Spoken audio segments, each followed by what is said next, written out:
Peaceful days are like breezes, carrying the scent of wheat fields.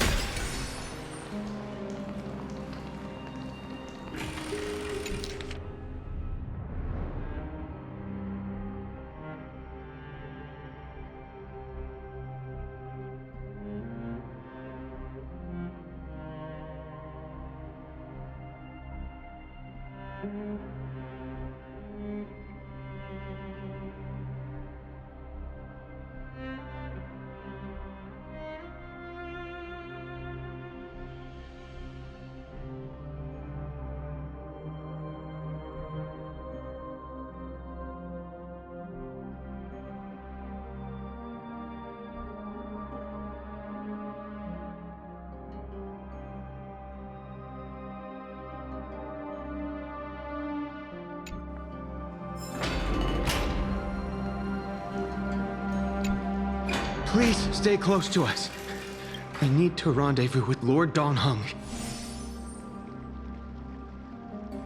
We will do everything in our power to clear the path for you.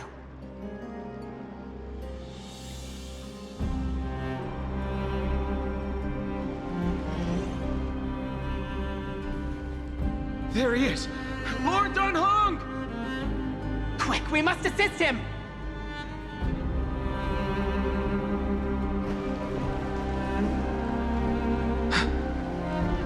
What are you doing here? Where's Finan? We are under Lord Finan's orders to escort both of you to safety, no matter the cost. Leave this to me and the Holy City Guards. Zeph, take them and go. Wait, Namasani.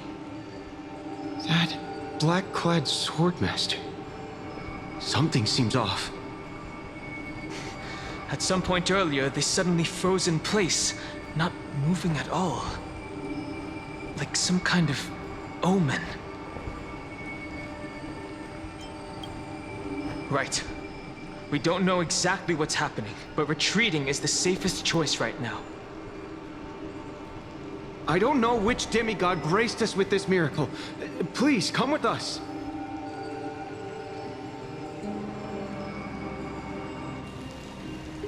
Finan, is he going to be all right?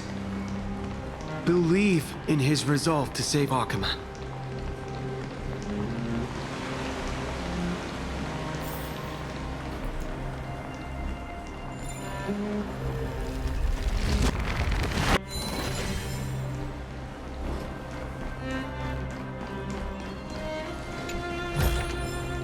I've appraised it all.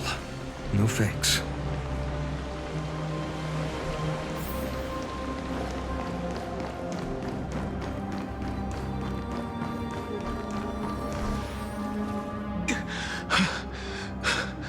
The Flame Reaver isn't pursuing us. Could this really be some kind of divine intervention? We can't stay here for long. Lady Trinan's sentry gate is just outside the city. Let's keep moving.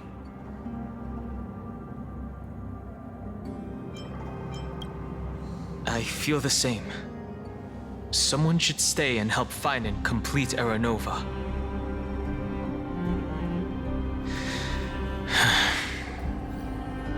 For now, let's get back in contact with the Express and plan our next move. That's the safest course of action. We need more information.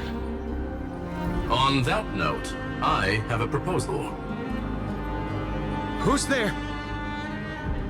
I hope to convey a message to the two nameless. Mr. Screwlum? Who are you? Stand down. I order you to maintain a distance of 10 paces. It's okay, guard. This one is not our enemy. It has been a while, nameless of the Astral Express. I'm glad I arrived in time to stop that black-clad one from harming you further. So it was you.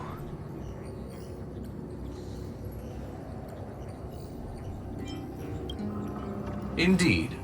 Madame Herta invited me to meet with you, Nameless. Rest assured. You two know this anti-Catharin? Does he come from the same people as Counselor Lygus?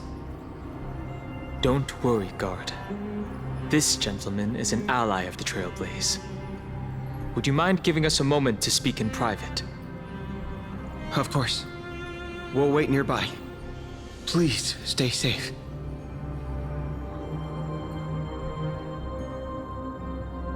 I fully understand your situation. For now, the only thing I can do is temporarily freeze that black-clad one in place. Time is limited, so I'll keep this brief. The place where you stand, Amphoreus, is a world constructed from data and memoria, an experimental field of a certain eon. And now, this isolated sandbox world is rapidly falling into a third path: destruction. Destruction. Conclusion: if Amphoreus continues unchecked on this course, a Lord Ravager will complete its evolution and metamorphosis, and emerge from the surging tides. The cosmos as we know it will suffer irreversible consequences.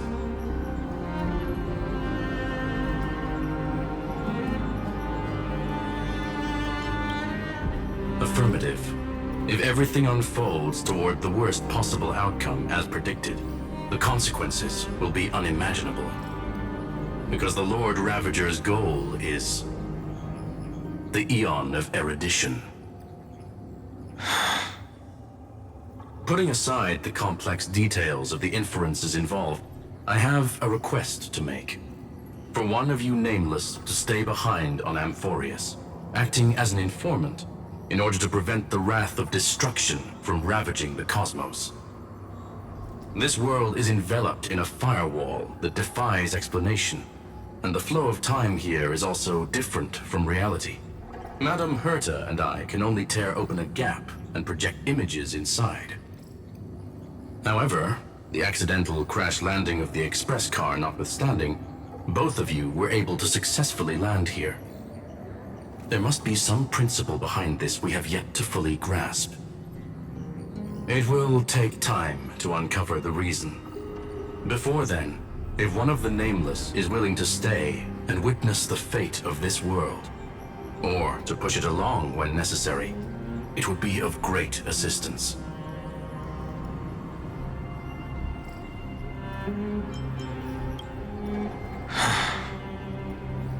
Mr. Screwlam, I believe you. So I only have one thing I'd like to confirm with you. As Amphoreus is already facing its end, how can we guarantee the safety of the person who stays behind? Look at this, if you would. This curio is called a chronocognitive anchor. The two of you may view it as a kind of space anchor in the world of erudition.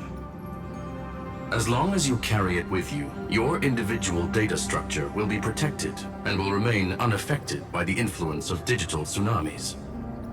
When required, it can also serve as a bridge for communications between the internal and external world.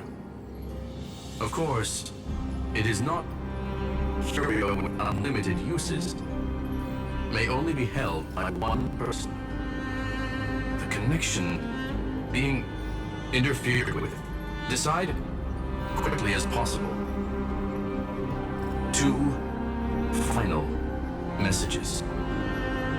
1. The Intellitron, named Lygus, possibly the primary culprit behind everything. 2. Herta discovered a clue. Miss March has already been drawn into Amphoreus.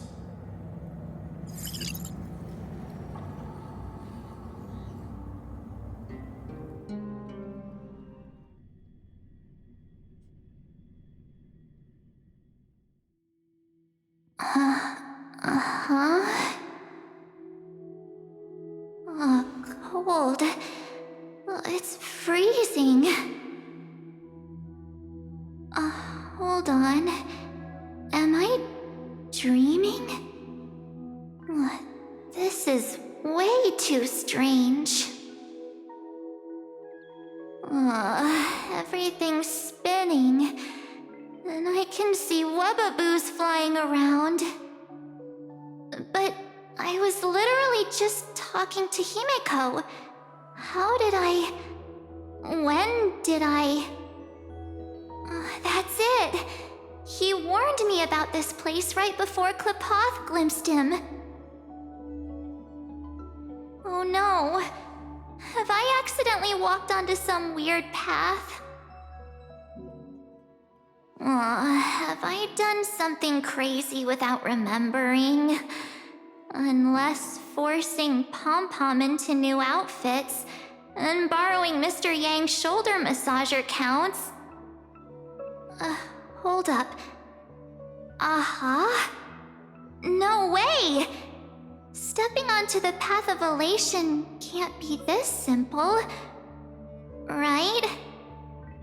Child of remembrance, step forth into the depths of the path space.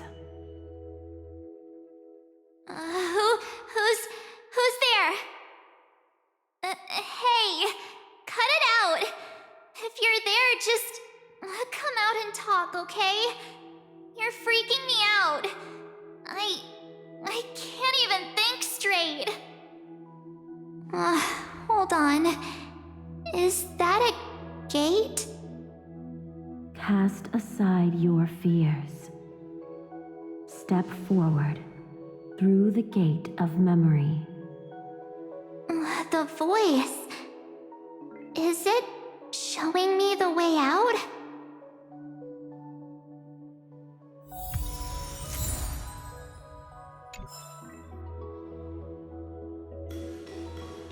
Oh no, don't fall for it! They're lying to you! Turn back now! No. Wait! Master Diviner? From the Wafu?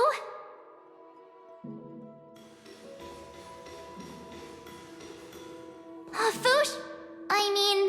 Master Diviner, what brings you here? And you, Miss Messenger, do I know you from somewhere? Good to see you again, March. A pleasure to see you, Miss March. That's it! Master Diviner used the Matrix of Prescience to help me search for my memories. And you, Miss Messenger, we met in that memory space. You said to me, "The value of your life does not lie in what happened in the past, but in the present and the future." Your memory serves you well. March, I conducted some experiments with the 6-phase ice you left us. Thanks to the Garden of Recollection, the Matrix of Prescience has made a breakthrough in extrapolating the past. Now, we might be able to bypass the obstacles and look directly into your history. The Master Diviner is right. Continue down this path, and you'll be able to find your lost memories at the end. Since we last met, you've grown much alongside the Trailblaze. You should be strong enough now to bear the weight of your past. Well, there goes my Ice Princess fairy tale. I need to know, Master Diviner, Miss Messenger, this isn't just another dream, is it? If this is real, why reach out to me at this exact moment? The situation is dire. Your lost memories, they're crucial to the Garden of Recollection. She's right. The Garden of Recollection's existence hangs on your memories. The Garden of Recollection. You may not want to sacrifice anything to preserve the garden for now, but in time, you'll understand. Your destiny and the path of remembrance are extremely, closely intertwined. Now go. I just walk through that gate? This way, March. Your past awaits beyond the gate of memory. Stop! They're just mimicking people from your memories! That voice... Don't let those bad people deceive you! The gate... Now it's... you two?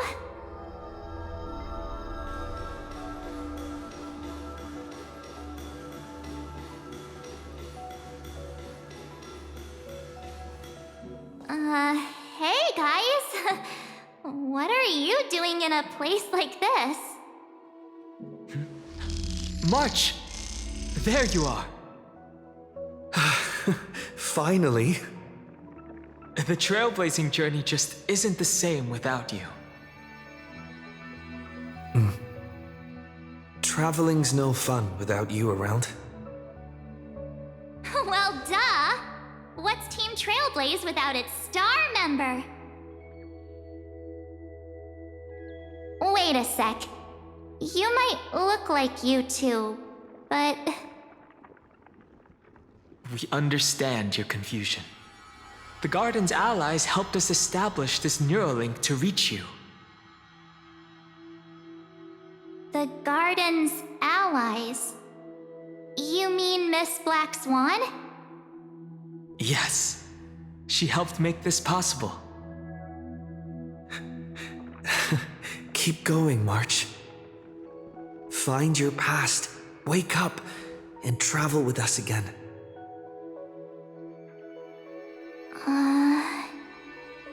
That sounds really tempting. Finding my past and continuing to trailblaze new worlds with you? Trust in yourself, March. It's gotten us this far, hasn't it? Follow us. Let's go through that gate together. Step into your past, March. Find your true self.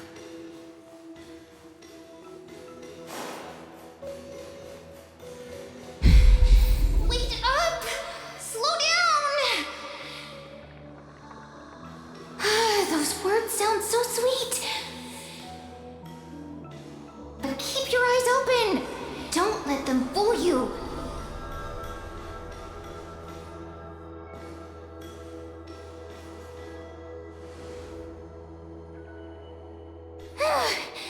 At last, I finally caught up. Hey, are you all right? I'll be okay. Just not used to running around. Say, Marge, got a moment to talk before you make your decision? Wait, that was you? Pushing the gate away? Sending those warnings? Yep, named Cyrene. It means ripples of past reverie. Easy to remember, right? Wait a minute. We actually look quite alike, don't we? Yeah. Your pink hair is just as eye-catching as mine. And we're both bright, pretty, and positive girls. Talk about coincidence. Wow, you're quite the smooth talker. But I can't disagree. Wait, you know my name is March? Have we met? No, but I've witnessed your story through those memories just now. It's incredible, really. We might have more in common than you think. I know exactly what you're going through, which is why I don't want to see you exploited or hurt. You know what I'm going through? I know, because I've been exactly where you are. This empty space has been my home for ages. I barely remember what time feels like anymore. But there's something I'll never forget. Trust me, that gate won't give you what you want.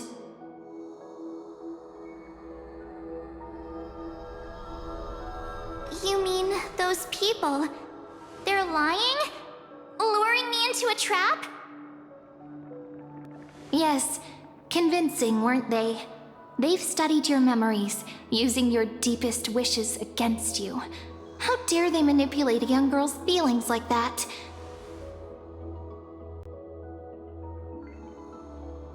If you go through that door, the worst case scenario is you'll become their pawn, losing control over your own fate forever. You've seen what's on the other side? I may be stuck here with missing memories like you, but I still recall fragments of my homeland where I grew up. That door leads to Amphoreus. Trust me, it's anything but welcoming. For ages, I've watched people walk through that door. They couldn't see or hear my calls. The voices beyond always promised safety, but I've never seen anyone return safely. So I had to try and stop you. To be honest, I'm not sure what to believe.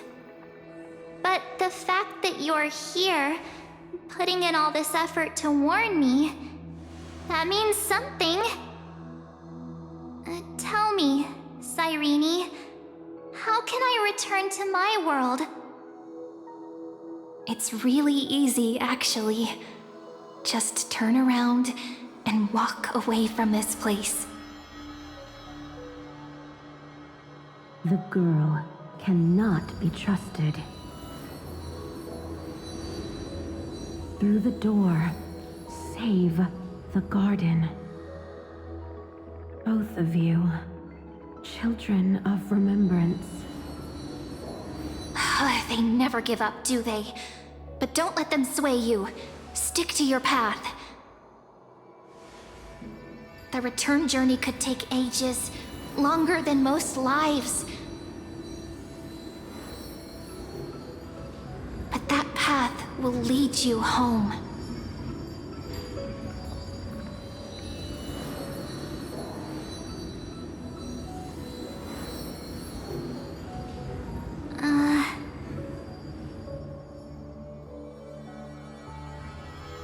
Thank you, Cyrene. I know what I need to do. I'm going through that gate. Into Amphoreus. Wait, what? Don't worry. I believe you. It's just that, for me, the only place I can call home is right beside my friends. Two of my closest friends are already on their way to Amphoreus. They may seem capable, but only I know. They're absolute disasters waiting to happen. They won't last 5 minutes in a new world without me.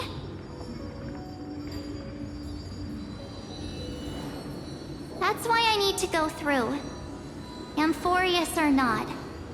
When the three of us are together, there's nothing we can't handle. We'll explore, understand, establish, and connect. After that, we'll find our way home together.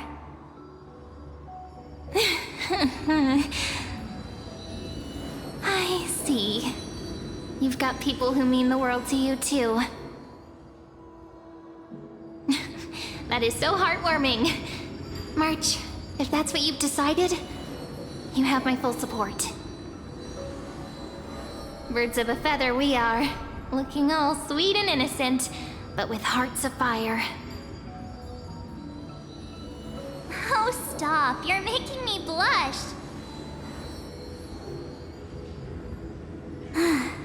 Well then, I guess this is it.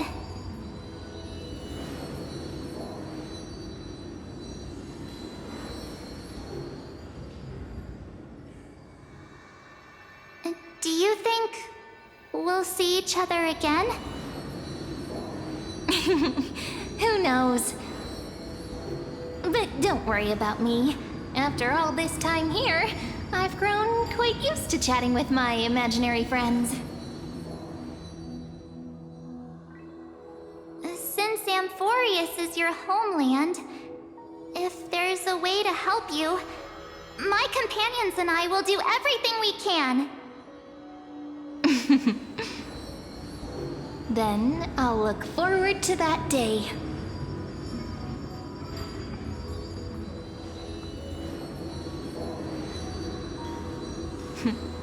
Your story awaits, March. Make it an epic one.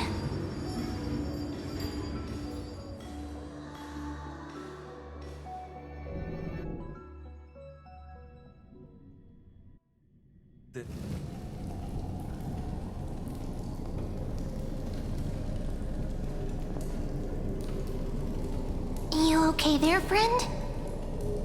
Something seems to be bothering you. The vortex of Genesis. We made it back. Even this place has changed. Finan. Is he ready for Era Nova?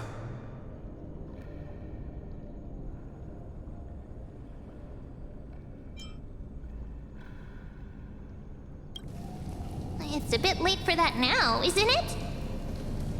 If what that machine gentleman said is true, if Amphoreus is destined for destruction, then I'll stay by your side until the very end. Like how you and Don Hung treasured the Express. Amphoreus means everything to me. Right. Time to see the last core flame restored.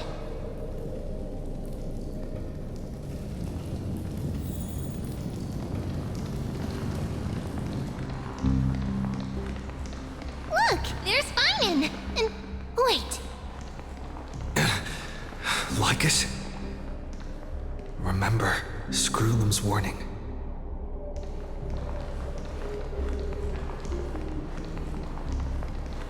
But you, Lord Finan, will bury the old world with that core flame, bringing all things into a gray unknown. It doesn't matter. This cruel flame chase journey has made me abandon my fantasies. The future is not a paradise with a gentle west wind waiting for us to step in. If what lies ahead is a mass of chaos, I will tear it apart. Then usher in the first ray of blazing sunlight. Is it you? With one last chance to turn back, you still step forward. How befitting of a trailblazer.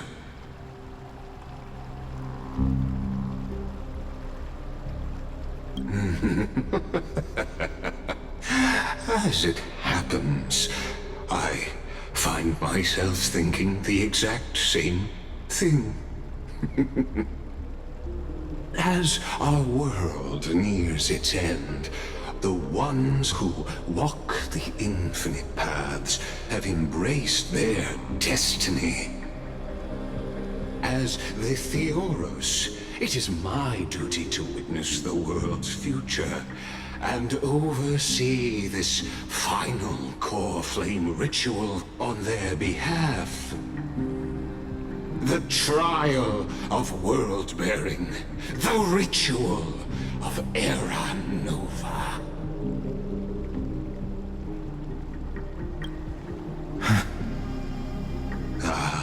I see. So you met my kindred spirit before I could erase his traces. Partner, what are you saying?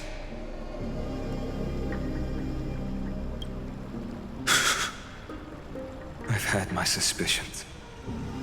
How does a native Antikytheran know so much about repairing vehicles from beyond the sky? Lord Lycus, how much do you truly know about Era Nova? Tell us everything.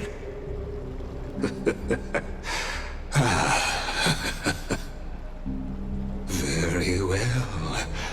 I need no longer maintain this Theoros masquerade.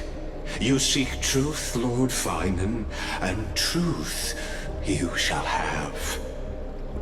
As you know, when the old gods fell, someone had to bear their broken pillars to fill the vacant seats. Those who would assume divine authority must prove themselves through trials.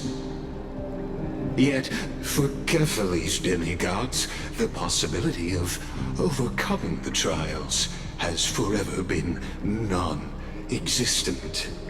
For the world-bearing trial is the divine duty itself. Bringing forth the Era Nova and bearing its weight is an endless ordeal, ceasing only upon collapse. Precisely. The Era Nova ritual is not something that can be completed in an instant, no, but a long and arduous journey. While the sacrificial journeys of other demigods conclude in this world, Kephale must shoulder the gods' core flames, bear the memories of all worlds, and stand unwavering. Until the next world, when the black tide consumes the bearer, and all that they carry, leaving nothing behind. Unless their core flame finds a new bearer. The holy flame that illuminates all worlds rests in your hands. All that remains is one choice. Nurture it, pass it on to future generations, or extinguish it here and now. Deliverer, the fate of all worlds rests in your hands. Enough testing. I've made my decision. But before I ignite the dawn of the next world, you need to promise me something. Two things, actually. Speak your terms. Promise me this. Professor Anax's vision of the new world is absolute. The world will be reborn from my memories. All souls, living and dead, will return as the first humans, unchanged from their past lives. And my friends, the fallen demigods, they shall transcend the cycle to become new titans. Our heroes shall not have died in vain. Of course. This I can guarantee. Good. The second one.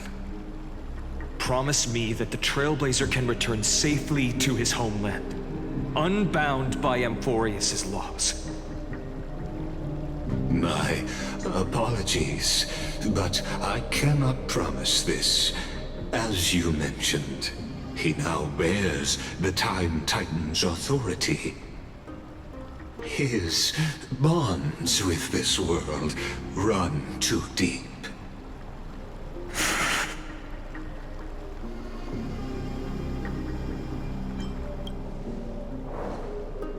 Well, I stand corrected.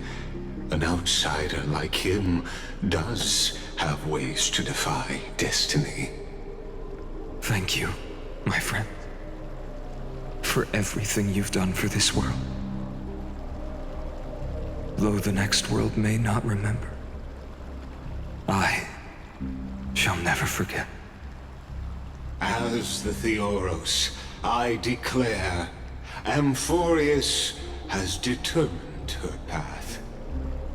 Step forward, heroes. Follow her path and see it through.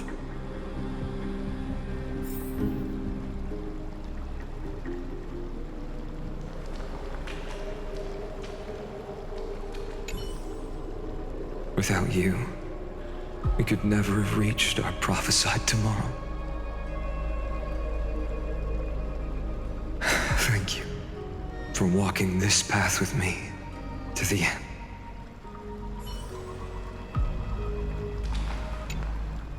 Behold, oh gods, Amphoreus has achieved her victory, and the Era Nova approaches. The radiant soul has arrived, having walked through the bustling nights, bearing the golden fire and blood, stepping with pride into daylight. He is the pure child, walking upon the path of yesterday, today, and tomorrow. He is the first to be born, first to be named among the nameless. Eternal in form, limitless in reach. He treads the endless night underfoot. Greatest of kings, protector of the displaced, raising humanity's children above their adversaries. The firmament of molten gold courses through his very bones and flesh. The greatest of schemes reveal against his breath and words. In the golden lakes of that beautiful new world, he shall wash himself clean. There. Finish what we first and last wished for. To write an ending unlike any before, for this world we so deeply love.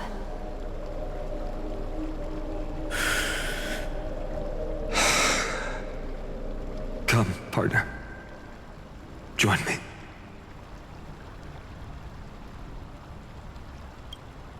The time has come for us all to face oblivion, or embark on one final grand journey.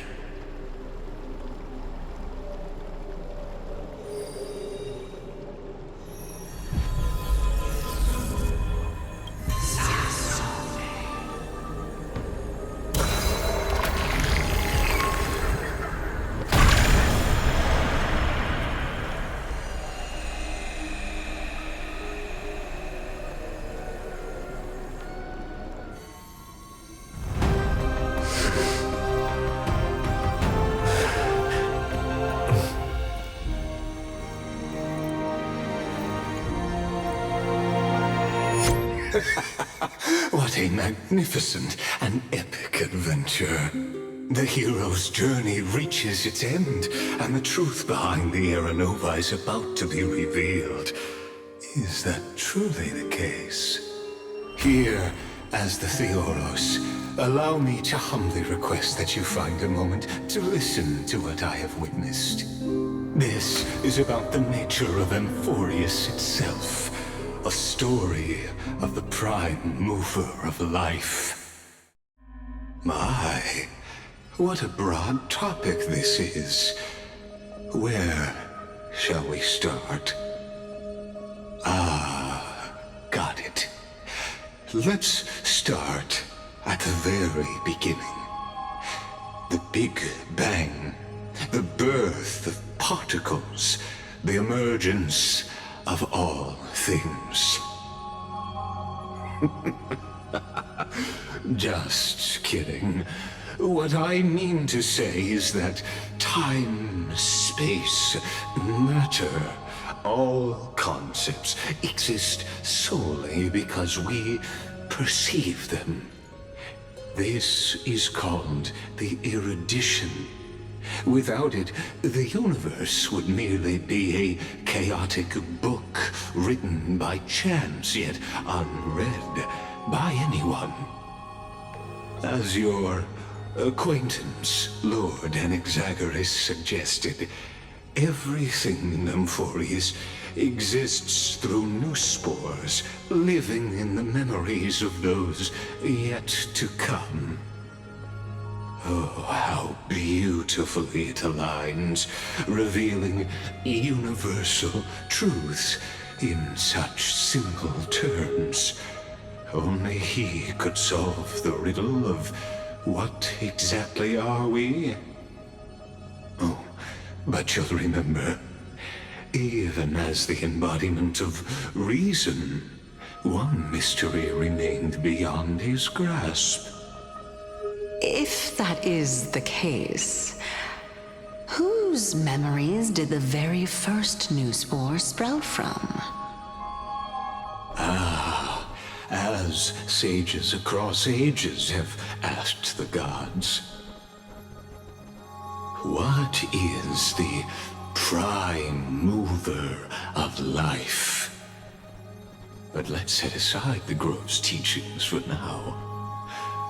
Look further, past Amphoreus, to what they call the Forbidden Realms beyond the sky. Do you know of the scholars' strife?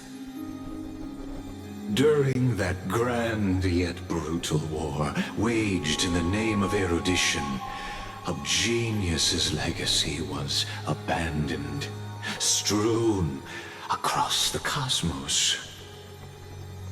The scepters, a macrocosmic computational array beyond mortal comprehension. Made to emulate the Eon's thoughts, it became part of the Eon's cognition at birth.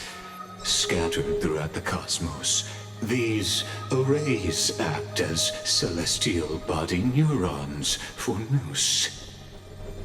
But regrettably, as everyone knows, the erudition forsook them all. But what nobody knows is that, though forgotten, they never stopped seeking the divine answer.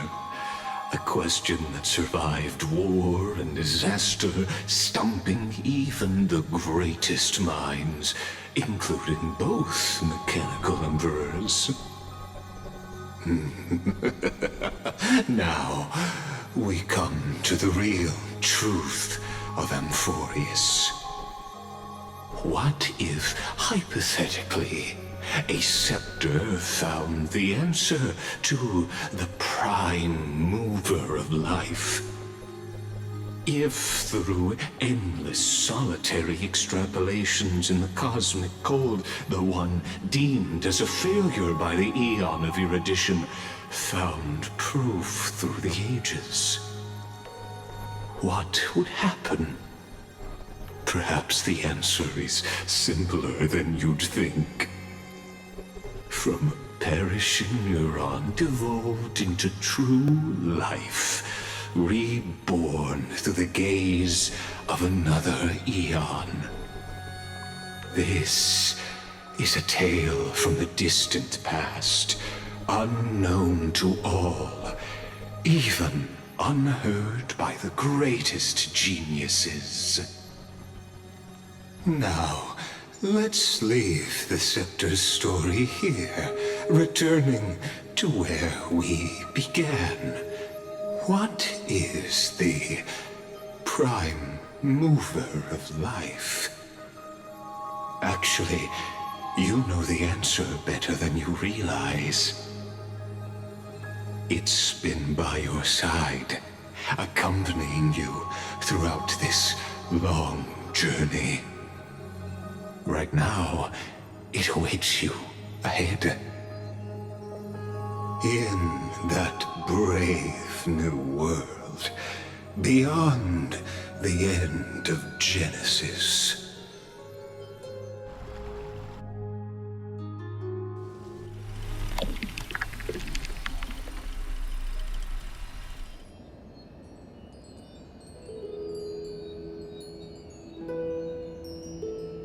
Take this wish with you.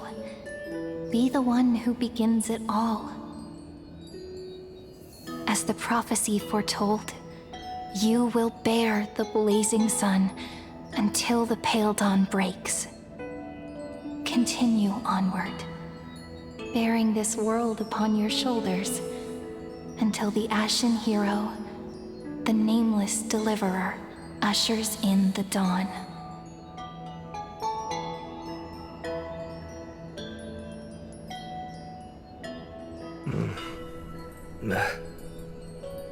Such an odd dream. Strange. Like I've dreamed this before, but it all slips away when I wake. Only a voice remains. Who was that?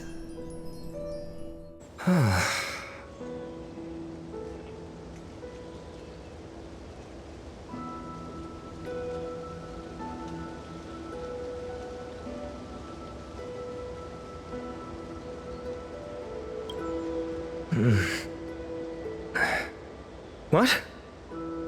Ah, it's you. Whoops, I fell asleep there. What a strange dream I had. It's gone now, though. But look, perfect sunshine. The day is still young. Let's go find Cyrene, partner. We promised to be there for her oracle card reading today. It's right about time. Looking at you, someone's still half asleep. Tell you what, catch some fresh air first.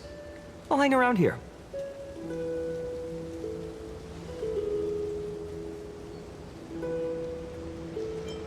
Oh, beautiful, isn't it? This is Ide Silesiae, home of the nameless hero who carried Kephales's core flame. When he was young and innocent, he had heroic dreams, imagining his wooden sword was forged of iron. Pretending the straw dummy propped up by a wooden pole was a giant with a single blood vessel running from spine to heel. Dreaming of slaying the giant and becoming a hero to save the world, though to his young mind, the world was just this small village.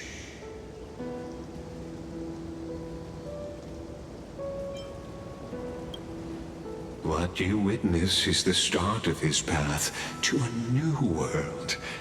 And trust me, you play no small part. These are his first memories. Rather than watching, why not join in? Think of it as immersive theater. Become his lifelong closest friend, witnessing his hero's journey from the best seat in the house, as the nameless hero whose unwavering guidance shaped Finan's destiny, yet whose name was never recorded in Amphoreus's history.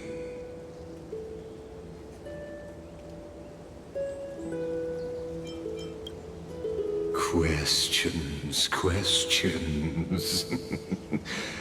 Let's follow along and find out, shall we? Many mysteries lurk in this village beneath the veil of Evernight. Your questions will find answers as the story unfolds.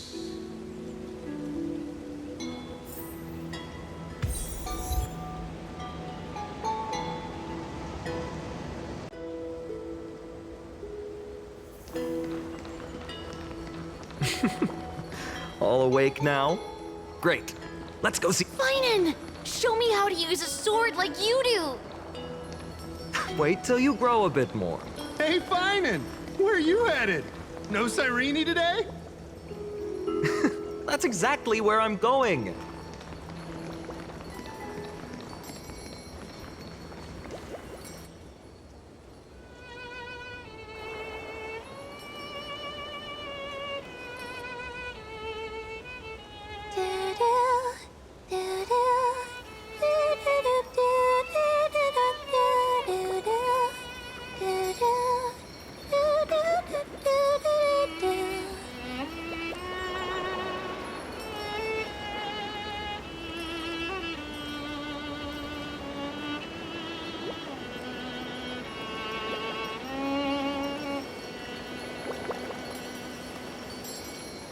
found you. That's...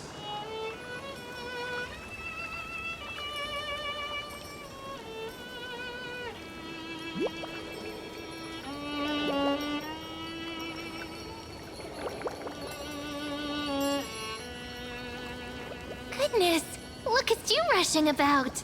You've got the poor swing all startled. Hmm?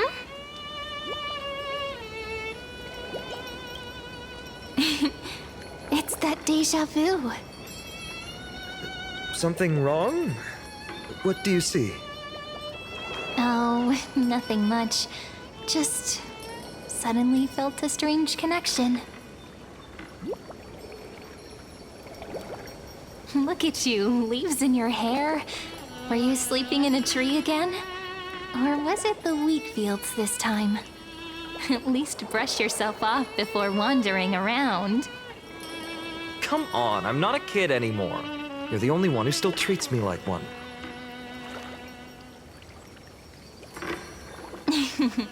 Sure.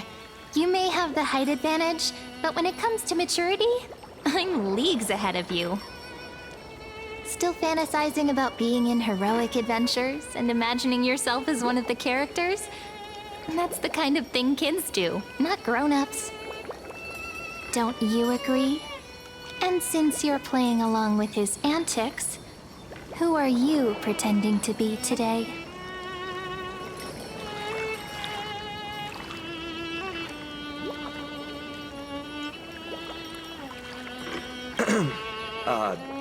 Today he's going with Invincible Galactic Baseballer. Switching roles again? What happened to being the valiant hero from a distant shore who made that solemn pact to learn the sword? Spare me. Can we not bring this up? Speaking of which, what about those oracle cards? We haven't done divination in forever. Why the sudden interest?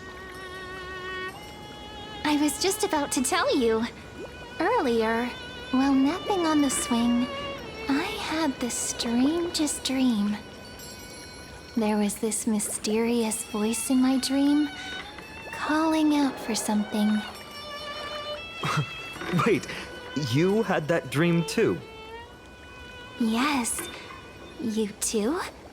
That would explain this lingering sense of unease. Which made me think of those old oracle cards I used to play with as a kid. Though the Ornyx prophecies were always hit or miss. Yeah, all the kids would get so excited drawing cards like ruler or warrior, but throw fits over devil or drunkard and demand a redo. If you just redo it when you don't like the result, what's the point of divination?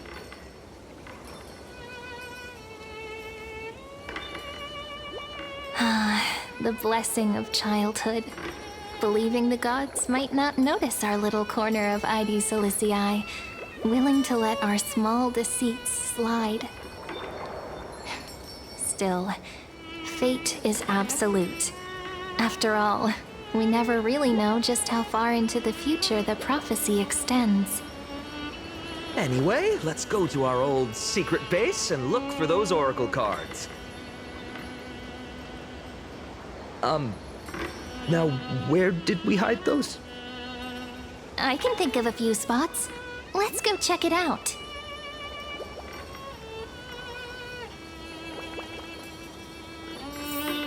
In a village this size, I bet all our childhood treasures are exactly where we hid them.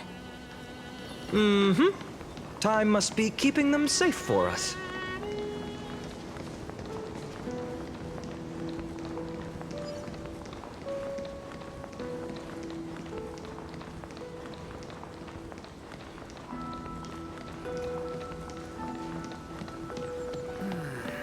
I could just fish here all day.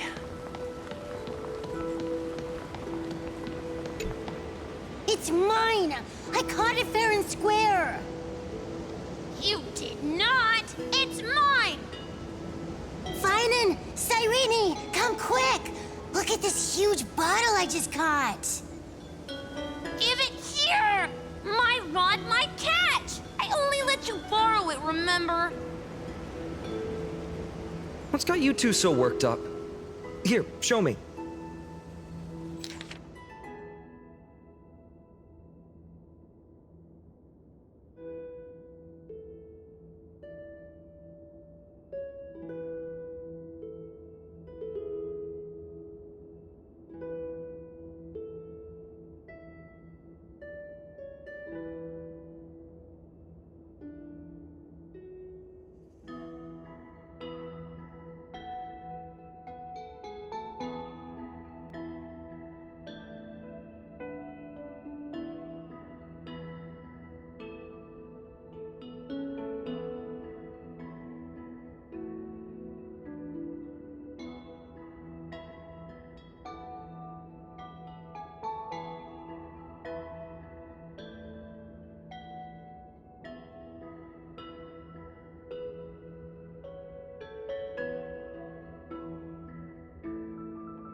Wait a second. This is my old wish in a bottle. How did it end up here? Ooh, I want to see. What did little Finan wish for? Not happening. This stays sealed. Kiso, Livia, dinner's ready. Coming, Mom! Finally, I'm starving. See you later. You know what's funny? I really thought tossing that bottle into the sea would carry our wishes beyond Ides Elysiae. Maybe even bring something back to us. Never thought the waves would end up pushing it back ashore.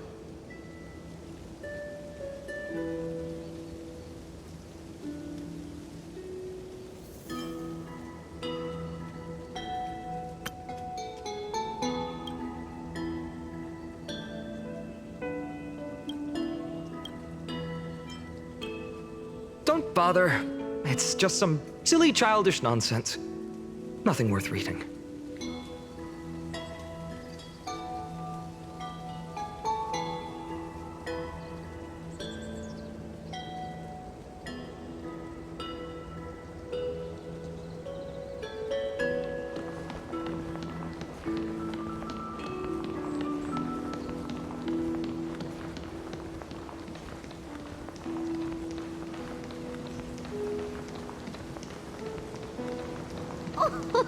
Slow down, kids. You'll trip.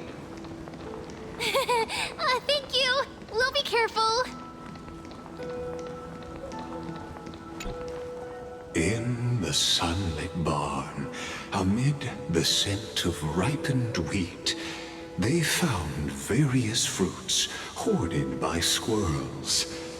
And a wooden figurine, missing arms and legs.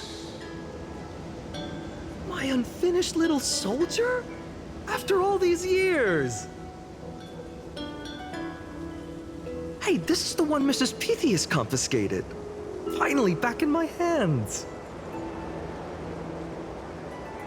Finan, Cyrene, where are you two headed?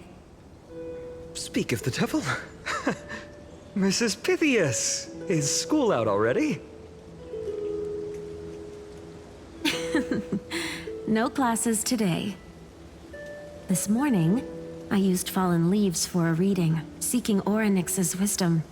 They warned of potential injuries, so I gave everyone a holiday. Besides, it's harvest season. There's plenty of other work to be done, even without classes. With you being our only teacher in Ides Elysiae, you must be working so hard. Anything for my students. I don't mind the work.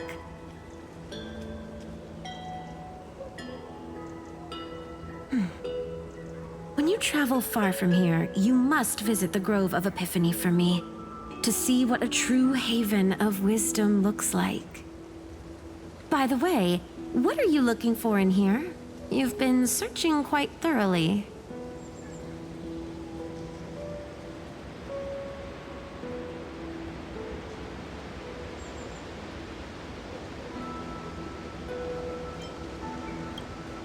Is this a toy? Really now, aren't we past the age for these? She doesn't remember, huh? Oh, this little soldier's coming with me. All right then, I should be going. It might rain tonight, so don't stay out too late. So this is where the wooden figurine you carved during class ended up. And here I thought I knew all your hiding spots. To be honest, I'd forgotten all about it myself.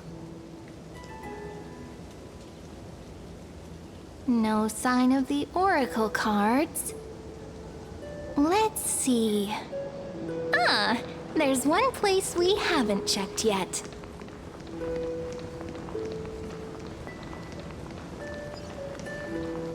The weather's great today. Have fun!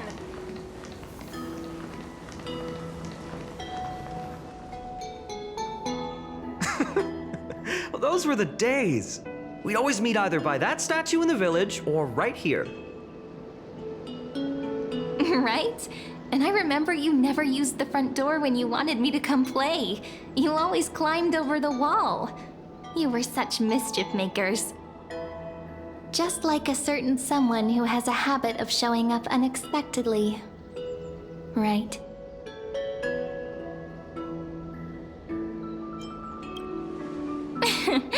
I bet he said something clever just now.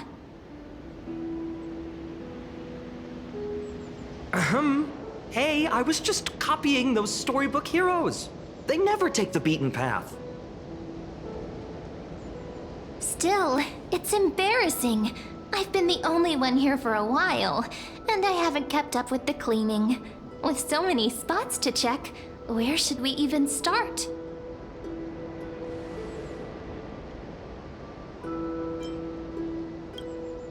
Leaves have taken over the courtyard.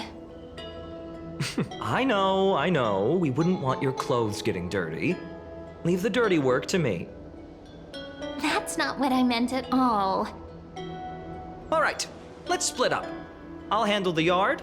You check the upper floor. I wonder what the view's like from up there. I wonder how Worth checking pomegranate out? juice with milk would taste.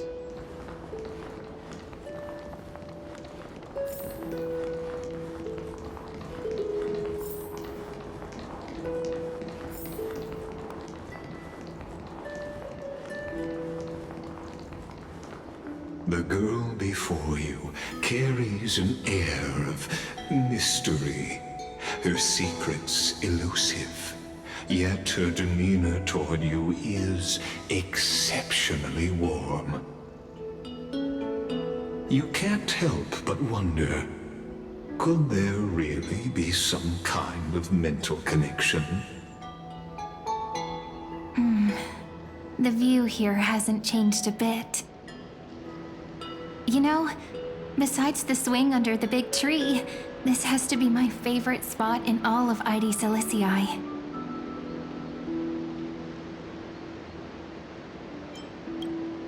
I remember drawing ID Silicii as a child, nestled between the sea and the mountains.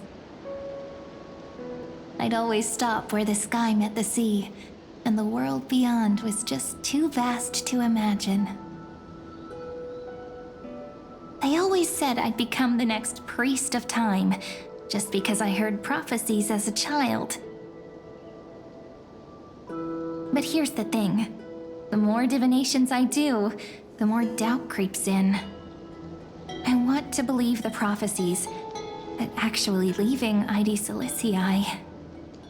Where will that waiting ship take us, I wonder?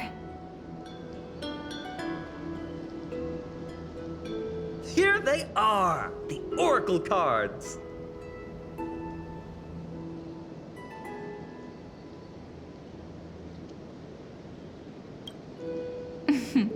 Guess reminiscing makes us take our time, doesn't it? There we go. Looks like the gods do listen to our thoughts. Here it is! This is the box where we kept the cards. But the cards are gone. Who could have taken them? Huh? What's this underneath?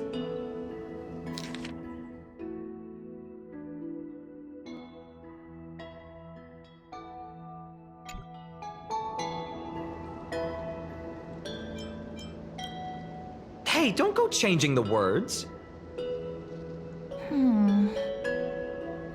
I see now. Those sneaky little ones. So that's what they've been up to. The ones from Remembrance Maze, you mean? Yep. Let's head to the back of the courtyard.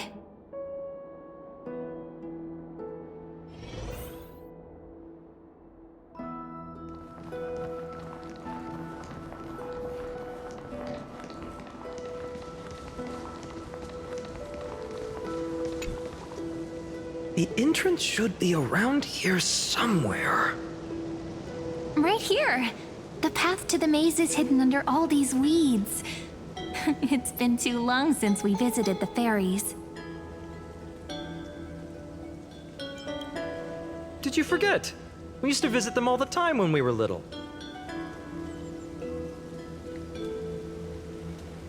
All right, let's do this. These weeds need to go.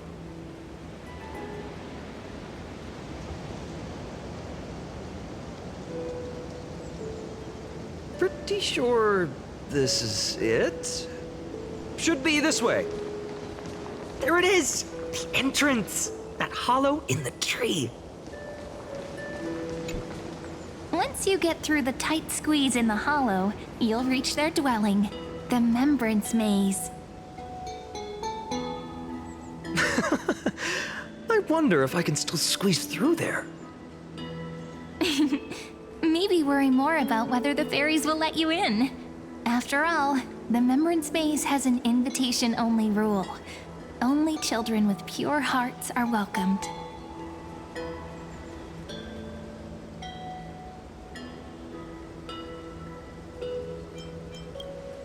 Trailblazer profile? What's that? Regardless, how about we try getting through the hollow first? After you, then. What? Oh, sure, I'll go first.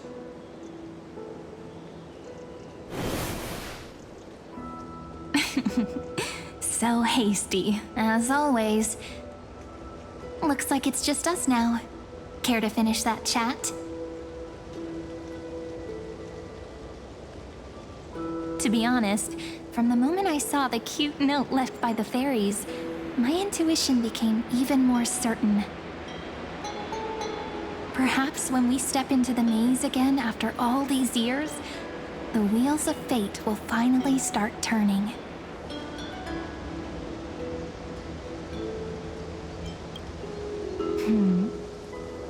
What if I am? What would you do? Just kidding. Don't read too much into it. But you know what? Even if fate is set on its path, no matter where it steers the world, if we're together, there's nothing to worry about, right? So, if you're willing... Forget it. If the wheels do begin to turn, that's when I'll make my request.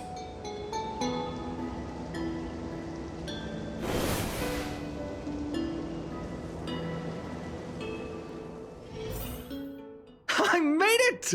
Oh, that wasn't easy. I can't remember the last time I came here. We were still kids back then. Wait a minute. Are you? Whoa! Look who's finally back, Memmy! Snowy, you've grown so tall and dashing. I couldn't even tell it was you at first. We had to grow up. Sometime. But look at Rainy. She hasn't changed one bit. How fascinating. Perhaps I'm like you, Rayleigh Mem. Just another fairy of the maze.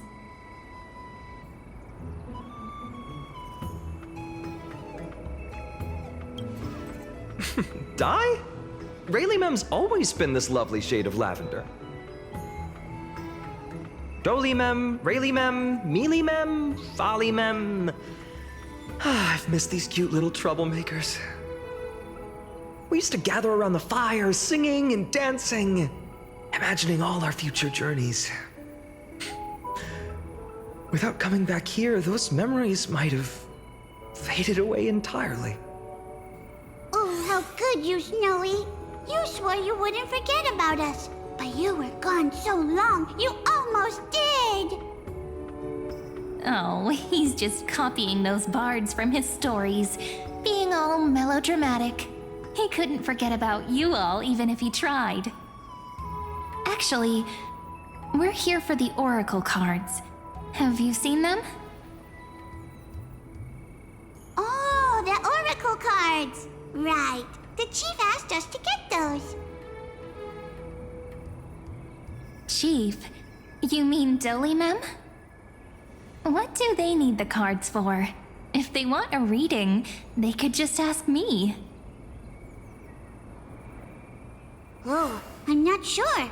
But Chief specifically wanted to meet with you all. Let's see. They should be... That's it! This way, everyone! Watch your step. The trunk's slippery.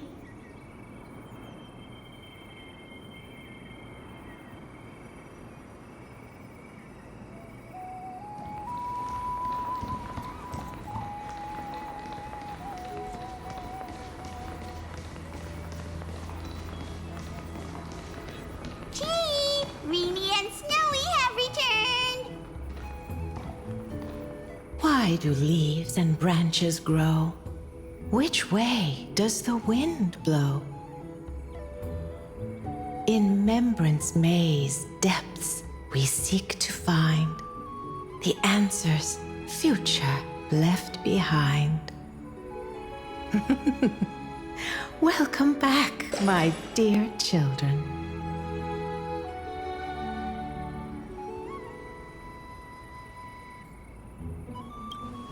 Pink ones? That's strange. I don't recall any pink fairies in the Membrance Maze. Have you seen any, Chief Doly Mem? Oh, Chief, you haven't changed a bit. Still so full of life. Oh, no need to fuss, my child. You haven't forgotten, have you? As long as our songs are sung, the children of the maze will live on. Just as our paths stay forever linked. Here, take it. I'm sorry I had to resort to such methods to bring you here. My book of Oracle cards. Thank you for keeping it safe. You know, you can always just ask if you want me to divine something. Still, bringing us here like this after so long. Is something wrong, Chief? Yes. The Veil of Evernight whispers to us once more. It tells of a new fairy who will soon enter the maze.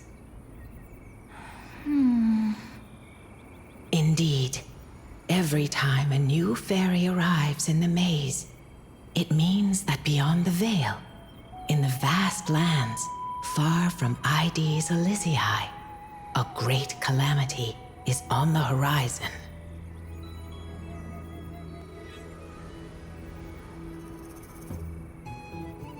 But if that's the case, our journey...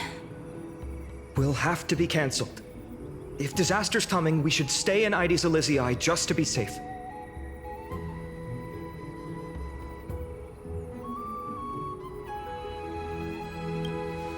We weren't planning to be gone for long. Just enough time to hone our abilities. Finan would train in Castrum Kremnos, while I would seek the Fake Titan's blessing in Yanisopolis. Then we'd return to Ide Silicii to help keep our village safe. It's okay. I can still practice my swordplay here. Some things you can learn on your own. Well, probably. That's not very convincing. Here's a thought. Let's have Cyrene do a reading. If fate wishes to show us its path, we might find some peace of mind. But what if we don't like what the cards tell us?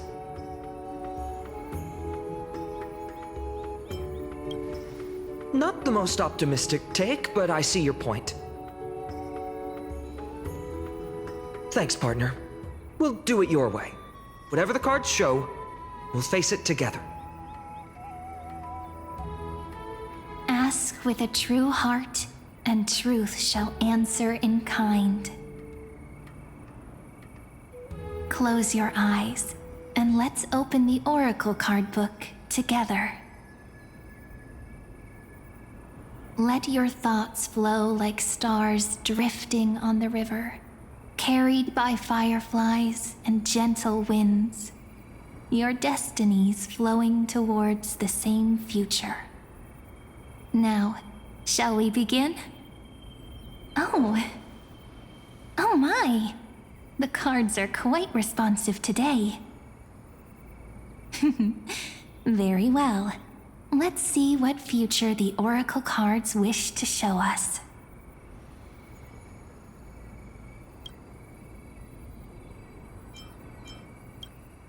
Behold, the Weaver. It connects the romantic threads of the chrysalis of gold, weaving all destinies into golden silk that flows toward the most brilliant, magnificent future. A dance of thread and blade set the stage. So shall it end as gracefully as it started. Such elegance. The Gold Weaver must be of noble birth. Such high standing. I doubt someone like me could ever reach it.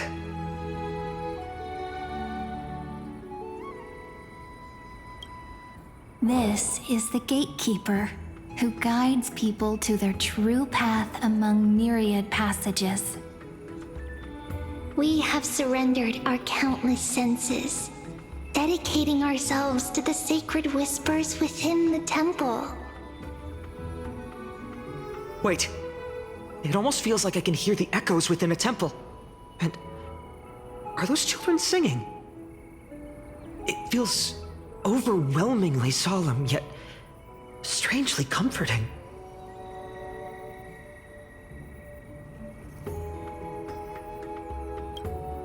The ruler stands for discipline, authority, and glory, but frequently also points to isolation and warfare. Even should you pledge your loyalty to me as the last sovereign, the glory shall be mine and mine alone. He who has slain a king can no longer bear the title. Let the withering lion walk his last path alone.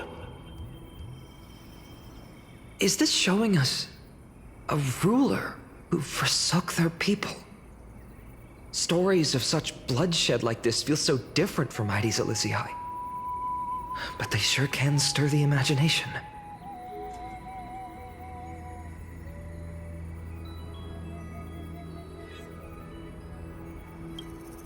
Ah, the Traveler.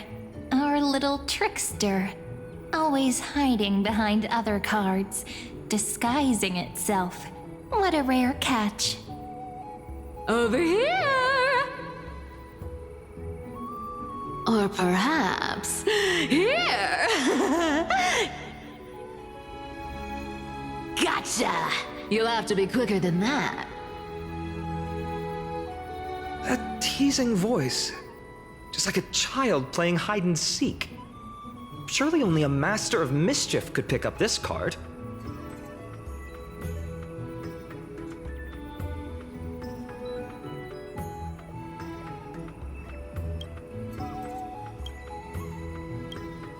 This card, the Servant, is surprisingly light, bearing the cool scent of Antilla flowers, just like starlight. It symbolizes new life and hope, yet often brings to mind struggles, sadness, and loss. These precious flowers I care for with my own hands. Are they destined to bloom only in death's embrace? It sounds so solemn, yet tinged with an inescapable sorrow.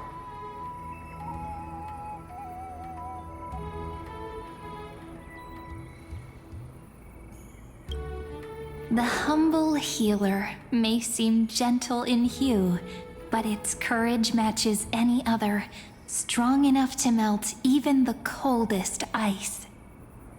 I will do my best to help you mend all fractures and let sunlight shine on every corner of the world. Make a pinky promise with me. No more going back on your word.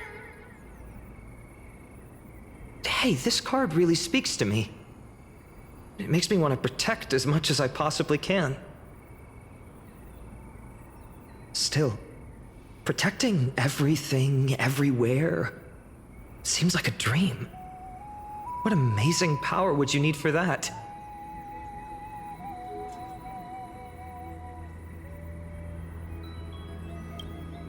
Behold the scholar, bearer of many names, the grand magician, the great performer, the eye of wisdom, and the defiler of Circes. Oh, there's just one card. With all those titles, I was expecting a whole deck. A dromus draped in finery will suffice. It's succinct enough to best summarize my true nature. Wait, what's with that condescending tone? It's almost as if it knows what we're about to say.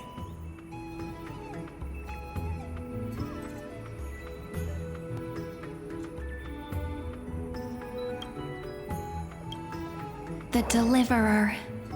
According to the tripartite prophecy, this card means absolute harmony and perfection. In fact, it's the only oracle card without a dark side.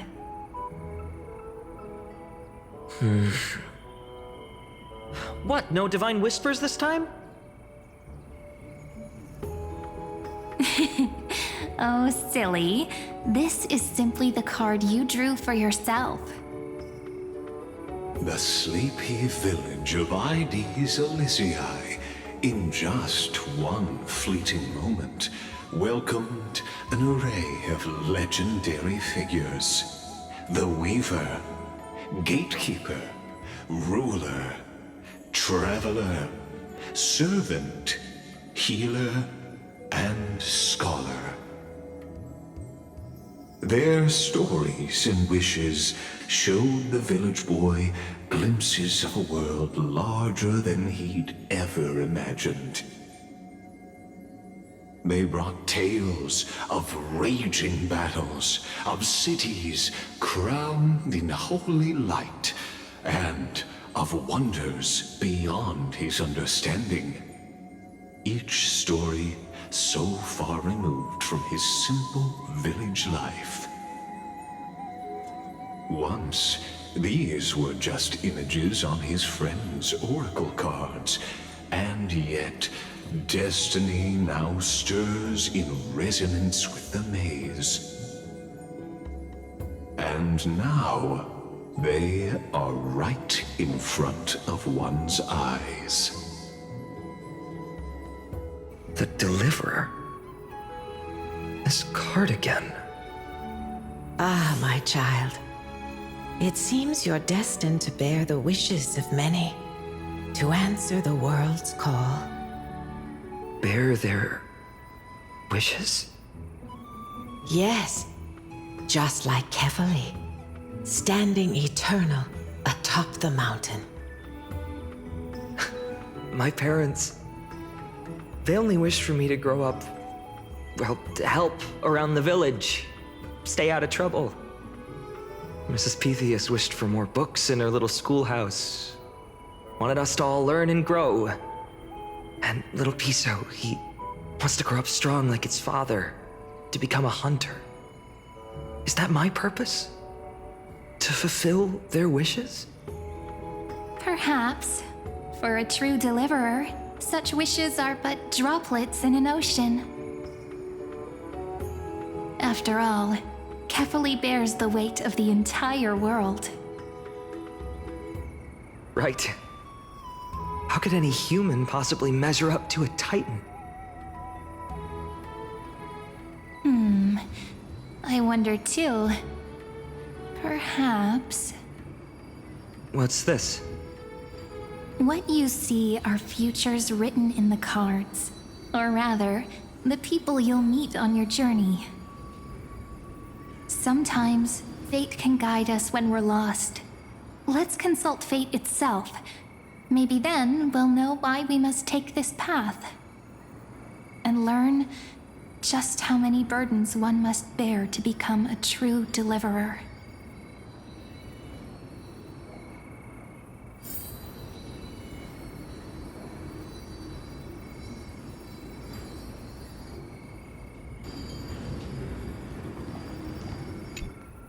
Personal wishes? I have none. Only the Aranuva matters. The world's rebirth. Yet, if I am to weave a new era, then it may be one where kindness and her cleaners shall never tread. These crawling parasites have no place in Akama, especially not under the deceitful claim of human rule. That noble lady? The way she speaks, it's like ice in my veins.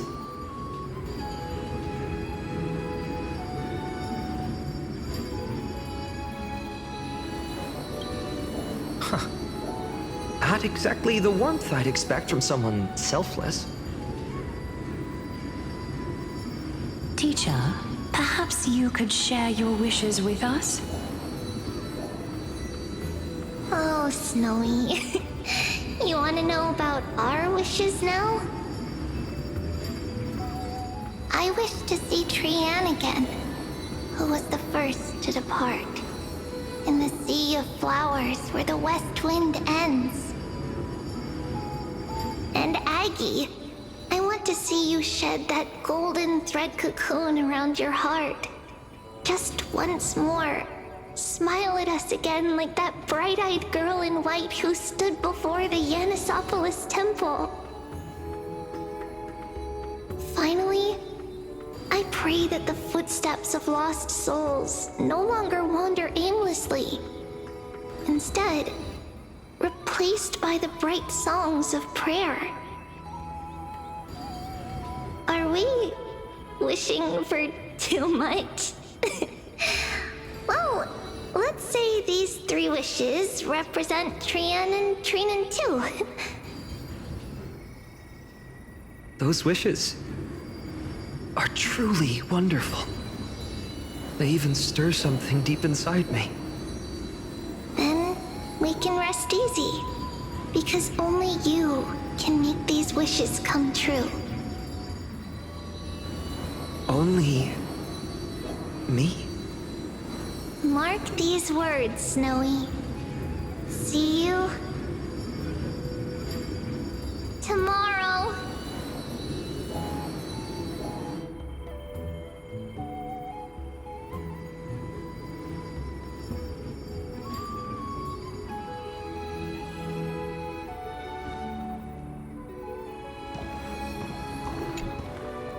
Well, well, if it isn't our little deliverer. My wish. Huh. Just let me, wine and dine. and soak up the sun. For another millennium or two. I mean, what's the point of dying rich if you never lived rich? Right, Princess Homebuddy? Cypher, that's not how I see it. My one wish is to find that missing piece in my life. To feel someone's embrace once more. That warmth. I've felt it before, and it's my dearest memory. And speaking of riches, for someone with all those treasures behind your divine power, you've led a pretty cheap life. Ouch! Where did that come from? Right for the jugular, huh? What about our friend from the Grove? My wish came true before I touched the sky. I transformed my healing power into gentle sunlight, distributing it equally to every life I cherished and loved. You two are so selfless, aren't you? No surprise Aglaya wanted you for the flame chase journey. You know what? I did have one wild dream. To know what it feels like being born a noble lady, drowning in riches. Just think, if I traded places with that seamstress, me in the mansion, her on the streets. I'd like to see if she'd still become the gold weaver then. Maybe I'd even take her place.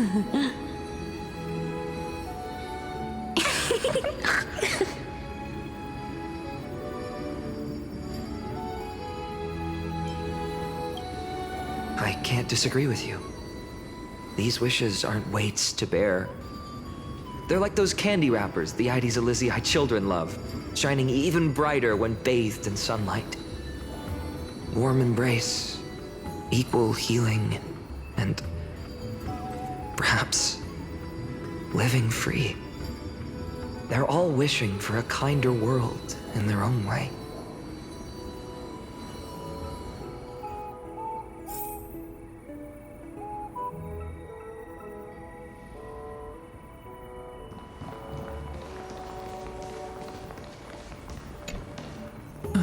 Finan, my student.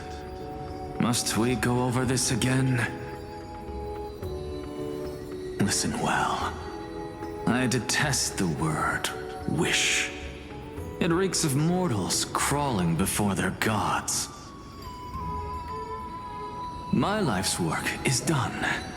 All that remains is for you to take the final step and prove the ultimate truth. I, Anaxagoras, shall become a god of the new world. Through irrefutable logic, I will prove that mortal wisdom can achieve divine greatness. Isn't he, you know, a little... I mean, I just daydream about hero stories, but he's fantasizing about becoming a titan?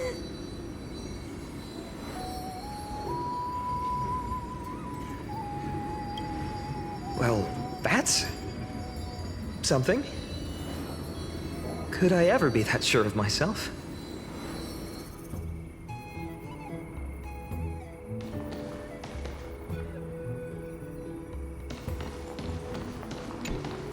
Finan?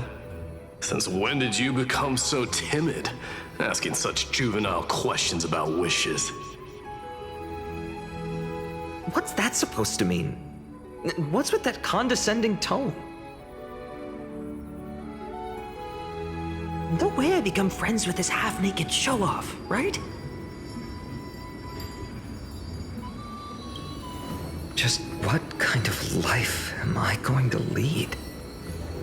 What are you mumbling to yourself now? Whatever. The wishes of the Kremnon warriors are done, but I survived 1,000 deaths only to fall to a coward's blade. That masked flame reaver who struck from behind. Finan, you look... Never mind. That blank look tells me you're completely lost. My wish is simple. One honest duel, face to face, blade to blade. Then I'll strip away that mask with my own hands. Nothing but violence and vengeance. This person's wish is nothing short of brutal. Still, those eyes burn with the noble pride I've read about. This wish, I shall not forget.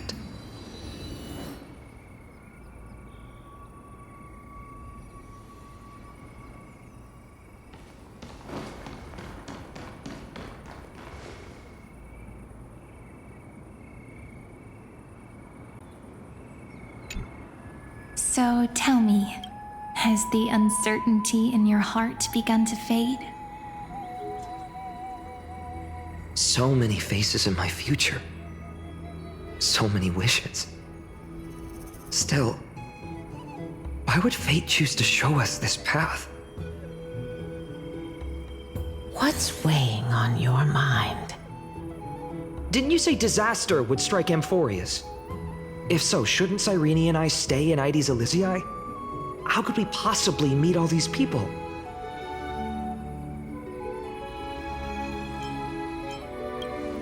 If that's true, then who will protect everyone in Ides Elysiae?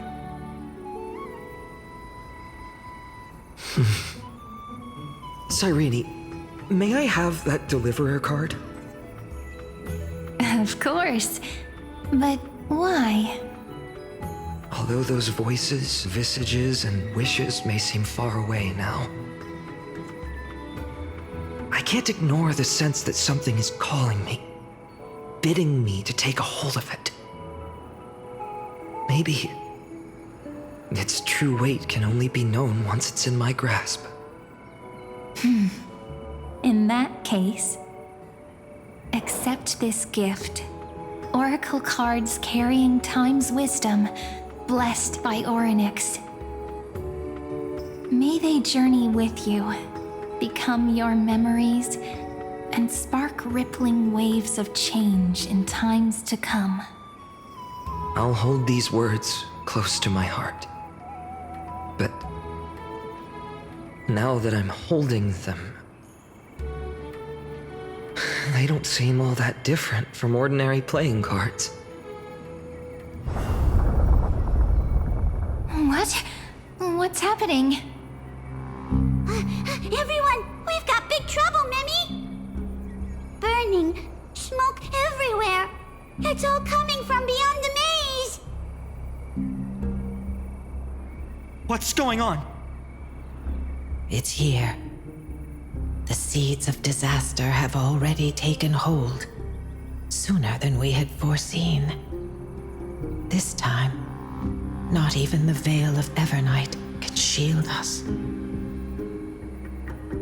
You mean Ides Elysiae will be swept up in the prophesized catastrophe?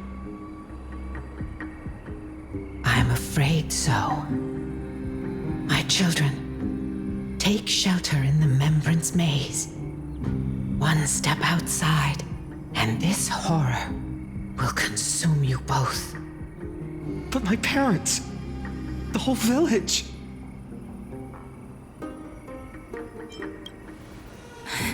Are we facing the three titans of calamity? This is beyond any titan, beyond any danger you could overcome with strategy alone. It's an unspeakable horror that twists all life into abominations that never bleed nor cry. Even titans fall to its corruption, burning from within until only empty shells remain. knowing only death and destruction. The Black Tide. That's what this calamity truly is. It consumes all in its path, sparing none but the Membrance Maze. Not even Titans can... Yes. So please, don't leave this forgotten realm the gods abandoned. You are the first to uncover our presence, and the only two who can enter the maze. We don't wish for you to throw your lives away. Finan, what path do we take?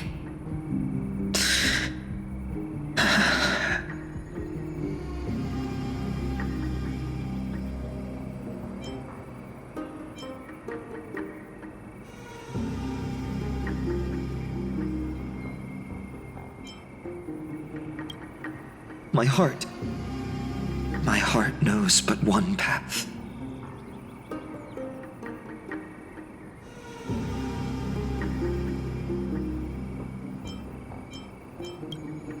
I learned the sword to protect those close to me.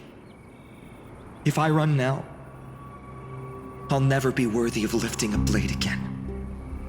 Then we know what we must do. Indeed. Our friend is right. We must take action. Forgive me, Chief, but Ides Elysiae needs us. And as her child, I must act. Very well. Make sure you protect yourselves. With me, Cyrene. Join us, my friend. Even without a sword, I'll take a rake. Even with the roughest steel, I'll keep our home safe. Deliverer. The card's truth extends beyond its mere literal meaning. There's another hidden layer within. Not someone perfect from the start, standing high above, casting merciful gazes upon the world. But one who starts small, from a humble village, expanding their world within step by step, learning to save others as they grow. When we were little, I told him I wished this world would never need a deliverer. Now that wish has shattered. Yet I'm glad he's chosen to walk this path. And all of this happened because you believed in him, friend. Shall we? It's only when you're by our side that Finan and that our hearts find their courage. I know you're watching us right now, aren't you, great hero from the future? Oh, deliverer. Such cruel irony. Though destined to bear the world's burden, this boy can never become the hero to bring forth the dawn.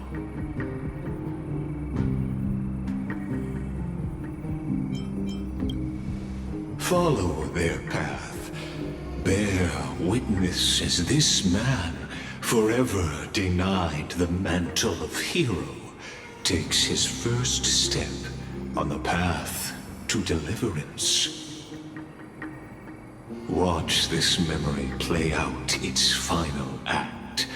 See with your own eyes how everything began. Then you'll see why his dream of deliverance was always destined to become this world's requiem.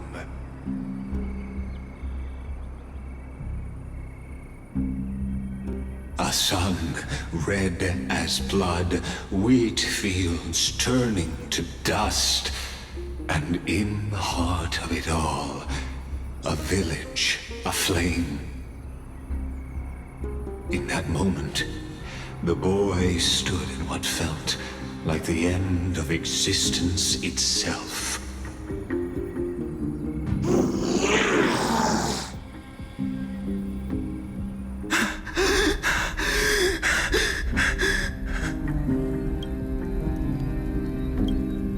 creatures, they're everywhere. Someone, anyone, where are you?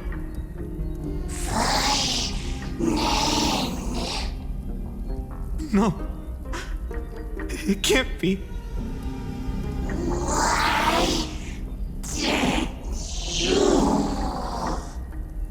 You... Are you talking to me? I don't want to die. Weren't we best friends forever? No. That ribbon. Olivia. No.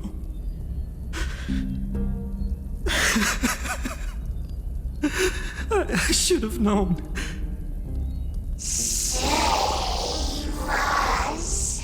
Save us.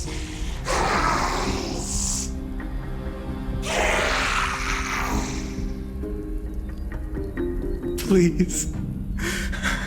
No. Stop. Please stop.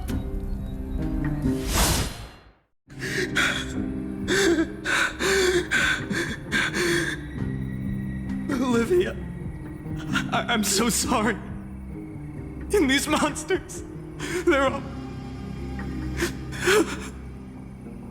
Why? Why is this happening?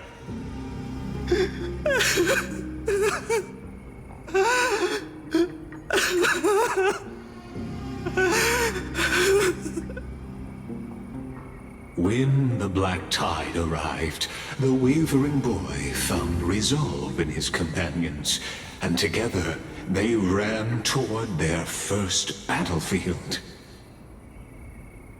In the far-off future, the land of Amphoreus would bear the marks of the hero's footsteps.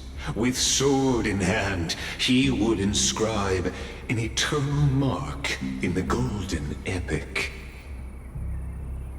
And when dawn broke over scorched earth, a boy, covered in wounds, buried the dead one by one.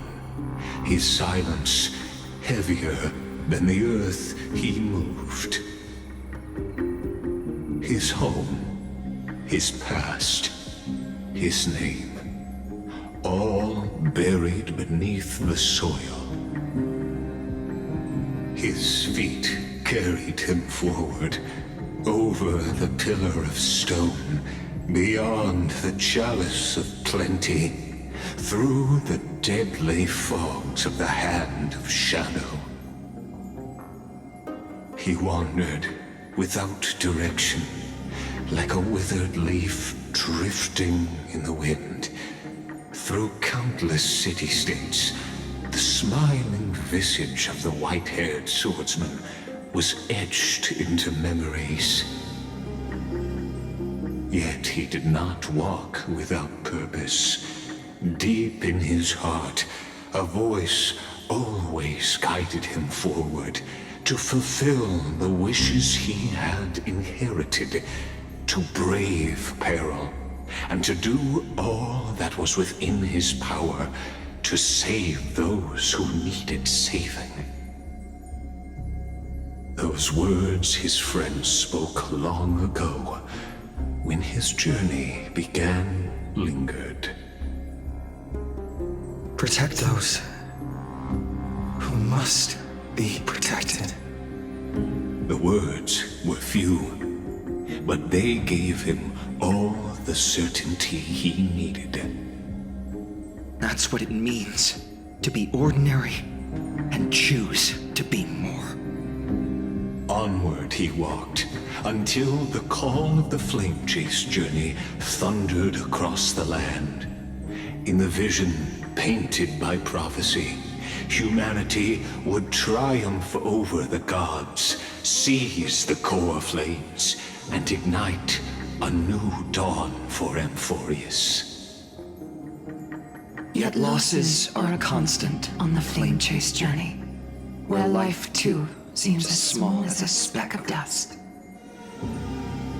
Only one who treats the world as their teacher can bear its eventual destiny. Are you prepared for such teachings?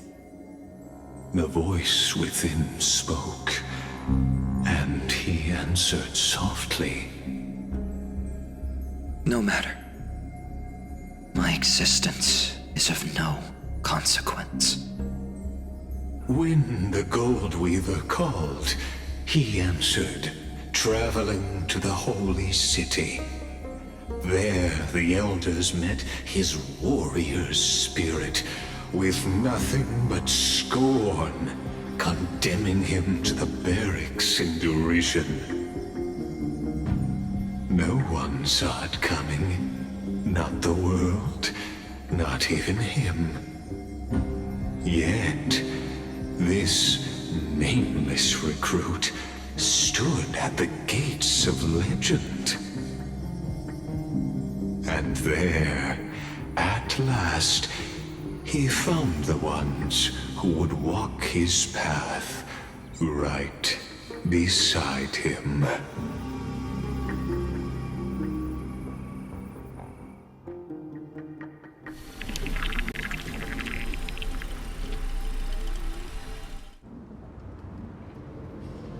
This is the abyss of fate. Hold on. Finance here too? And is that Mighty and Treenan? And now, Act 2 of our immersive drama unfolds. They're evacuating the temple. Why now? Are you insane? That blonde man is the Crown Prince of Krymnos. Mess with him, and every last person in this city could wind up dead. Calm yourselves. The Holy Maiden has everything under control. We need only wait patiently.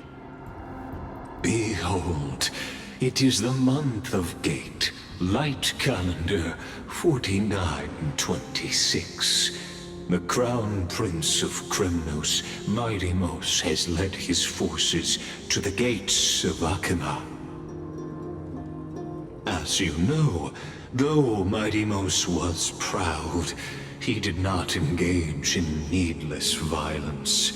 He challenged the elders of Akima to a duel, not for glory, but for the rights and dignity of his people, to ensure they wouldn't live as second-class citizens in foreign lands.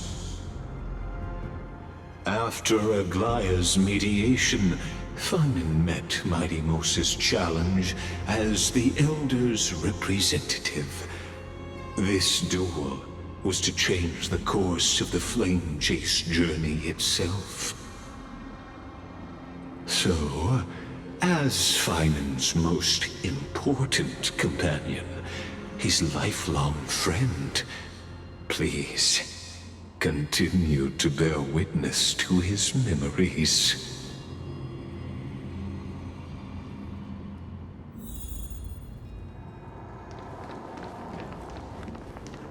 Is this your idea of an honorable duel? Bloodshed isn't the way. We and Aggie don't want to see Chrysoceres turn on each other. True warriors know when to sheathe their blades. The impartial Talantan shall oversee this duel. You need only place your offerings upon their scales. Something that has more weight than the fate of the world. Which means only those who understand the world's weight are worthy to carry it. Is this how you plan to test our convictions? Well, Kremnoan, looks like you won't be able to punch your way through this one. It makes no difference. One last chance, new recruit. Walk away, and I'll spare your life. Otherwise, come and face me. I'll give you a warrior's death.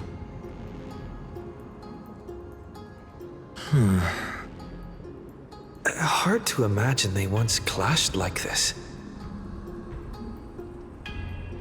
Holy Maiden, I can't help but feel like a pawn that has stumbled into some greater political game. Every hero was once a child, and every child must grow. That's so. I don't even know why I'm standing here right now. Look at me.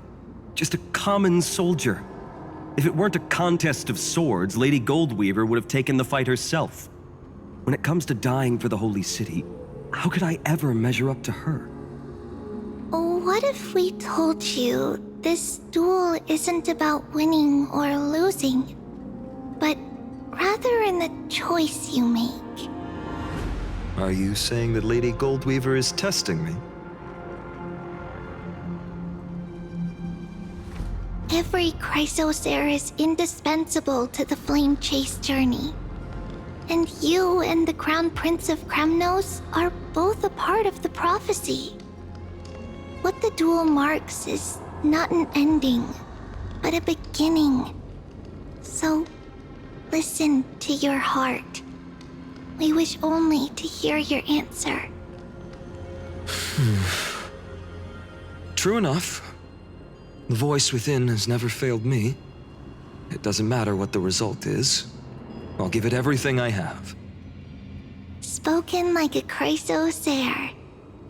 Now go, Finon. Your journey has only just begun.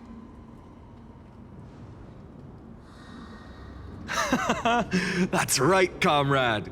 It's time for us to teach that proud prince a lesson together.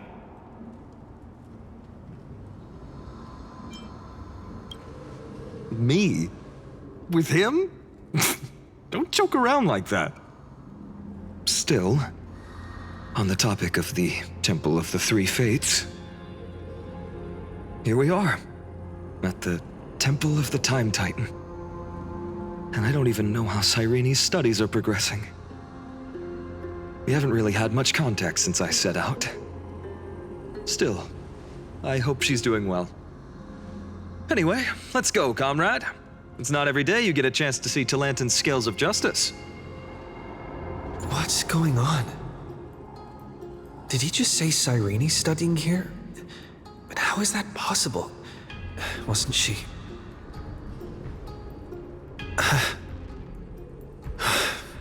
Of course, Lycus disappears right when I need answers. Forget it. I need to catch up with Finon first.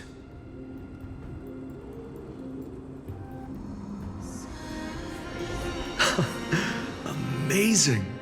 Talantin may have fallen, but their scales remain true to their purpose.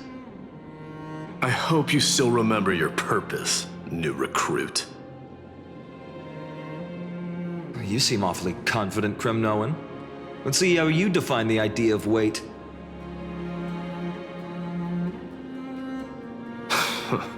For your information, in Castrum Kremnos, the punishment for profaning a duel with such crooked words is impalement. But as we're in foreign lands, I'll indulge you. The signet of Kremnos, the crown jewel of our people. That's my choice. A ring. Not just any ornament, I'd wager. What's the story behind this little treasure? Don't push your luck. Think I'd pour my heart out to you? Just know that Kremnos' 1,000 years of glory could bring a titan to its knees, let alone a nobody like you. So to him, glory and his people outweigh the entire world. And the very destiny that Mighty himself will eventually shoulder.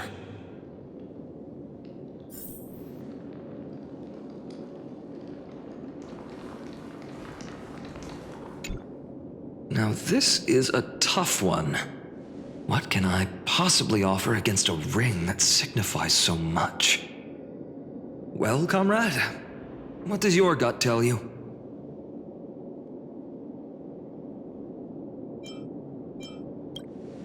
You mean my conviction? But just resolve isn't enough, is it? Unless I literally gave my heart. No way! Only an Idonian would do something that crazy. In the end, there's only one thing I can trust. The deliverer that appeared in my life on that day. How ironic. I can't even look at this card properly, much less follow where it leads.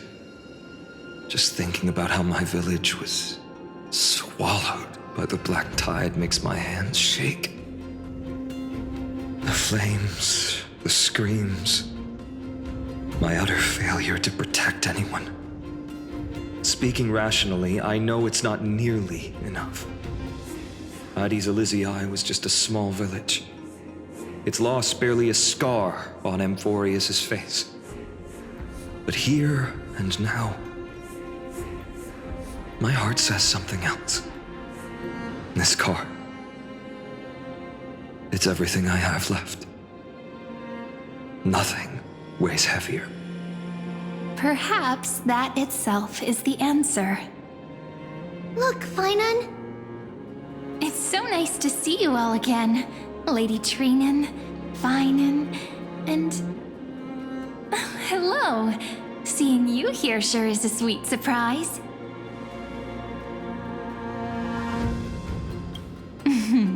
Why so surprised? Could it be... did you miss me? Cyrene? This is incredible. I was literally just thinking about how you might be here. But I'd never imagined I'd see you this soon. I was supposed to leave with the priests, but then I heard Lady Maiden was with a white-haired young man. I figured it had to be you, so I snuck back here. That's Cyrene for you. Unfortunately, this isn't a good time for reminiscing. That Kremnoan over there. Still playing house, boy? You get the idea. Quite the hothead. You know, you two just might get along. Don't worry, you already know what the answer is, don't you? If that's your choice, I am with you. I am with you because I remember it all too. The fields of Addis Elysiae, those red leaves, that little swing of mine beneath the tree where I dreamed the sweetest dreams. And those dear fairies in the Membrance Maze. It hurts so much knowing they're gone forever. The pain speaks for itself. Our hometown may have been just a tiny village, but to us, it was the whole world. But that's not enough, Finan. Not nearly enough. Even though hatred can help people grow and turn a boy into an unbreakable warrior,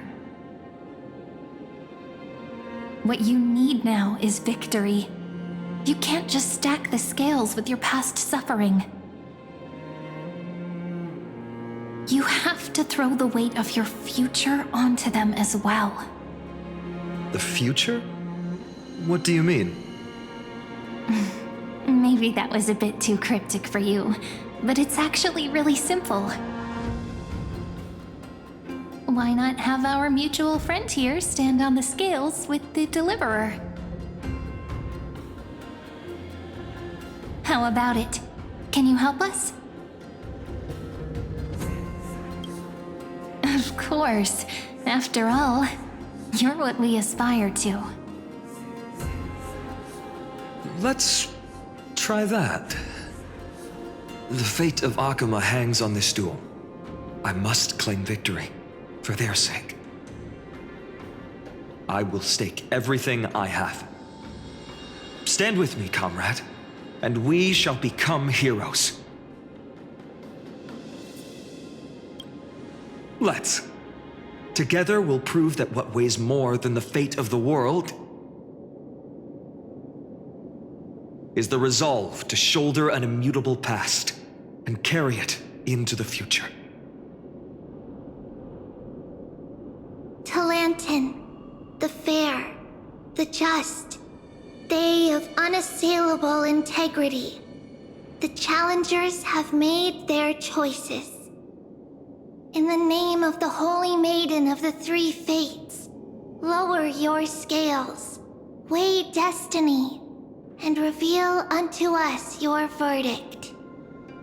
Your offering is a card? Yes, a flimsy little card. That is my choice. Just know that it's called the Deliverer. Interesting. Very well. If you can beat me with this card, then that's what I'll call you from now on. It's a deal. The scales... they're wavering. Talantin is deliberating on the outcome. It appears the convictions of both sides are equally matched.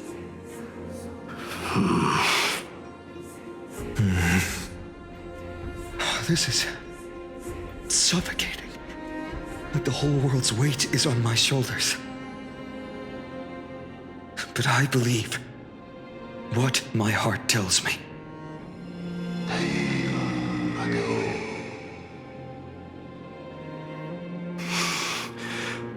Finally decided? Hear thee, children of humanity. I shall pronounce judgment, for the difference is now clear. The one whose offering weighs more than the fate of the world is...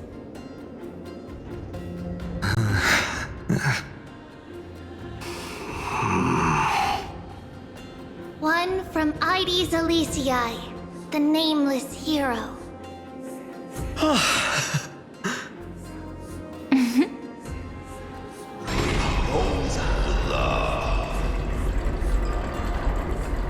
However, heed this. The true weight of conviction originates not from itself, but rather in that which tips the scales, hope itself. What's that supposed to mean? I think the Titan means that it's not anyone's personal convictions that outweigh the fate of the world.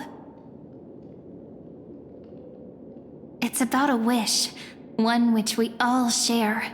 You, me, everyone here. What tipped the scales wasn't Finan's conviction alone, but the collective hopes carried by this oracle card. Humanity's desperate call for a deliverer. Yes, even you and your people, Kremnoan. Placing us both on the same side of the scales? Foolish. We Kremnoans are your mortal enemies. Such weak idealism will only get you skewered on our spears. Fine by me. I've never claimed to be the deliverer from the card anyway. I'm a soldier, and if it's my fate to bleed my last on the battlefield, then so be it. I'll fight to my last breath, and on this, I know that we're the same. That's all a hero really is. Someone with that kind of conviction. And the deliverer? Just a sum of all those heroes. A brilliant explanation. Just as prophesied, on this day, the final two heroes shall join the Flame Chase journey.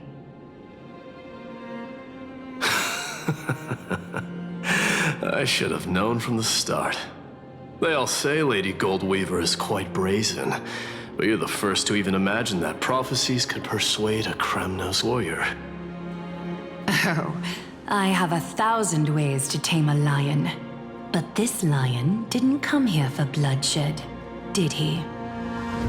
The Kremnoans far outmatch Occam's forces, yet we haven't lost a single soul. That's no accident, is it? Do you honestly think Kremnoans, renowned for our love of battle, would show mercy? Your forces are equally renowned for their iron discipline. And so, we can only assume that this is on your orders. Perhaps Akama isn't as hidebound as the rumors say. You grasp the true marrow of power more clearly than those elders. Now that the wheels of fate are turning, what finer way to celebrate this fortuitous encounter than a feast? Follow me, brave Outlanders. Heroes of this world are as countless as the stars, and at this moment, we find ourselves gathered here by the light of the flames of the long night. History shall remember this moment. The prophesied Chrysos heirs now stand assembled, heralding a new dawn for Amphoreus.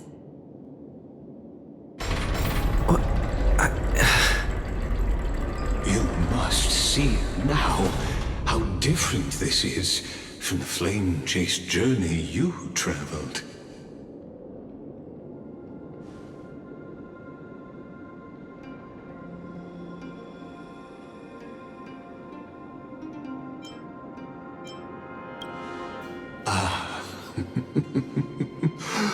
Who?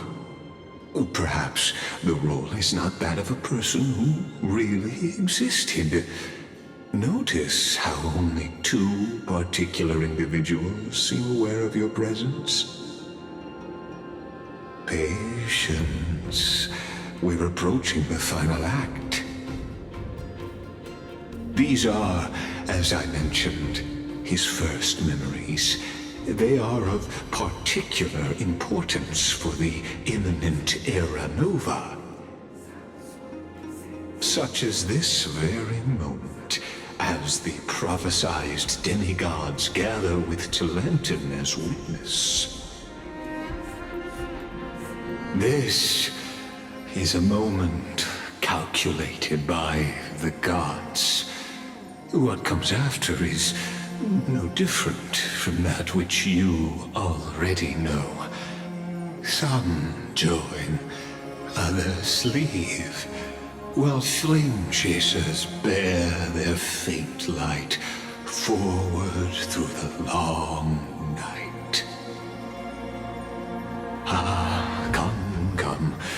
Your seat awaits after 13 heartbeats.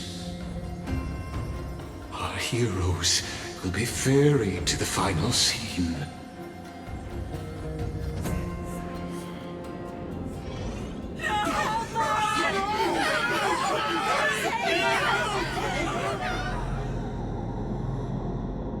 They say that the heroes of this world should be as countless as the stars. Yet now, we're the only ones left standing. So, in the end, the black tide still swallowed everything. The West stands protected by mighty Kremnoans. It will hold for the time being. Professor Anexa deployed wards in the north and east before. Their effectiveness is untested, but I believe in him. And Akama. We needn't fear for Aglaya. Even in death, she counts as the greatest among demigods. Her threads of romance weave an impenetrable shield, and the people answer her call, rallying to the city's defense.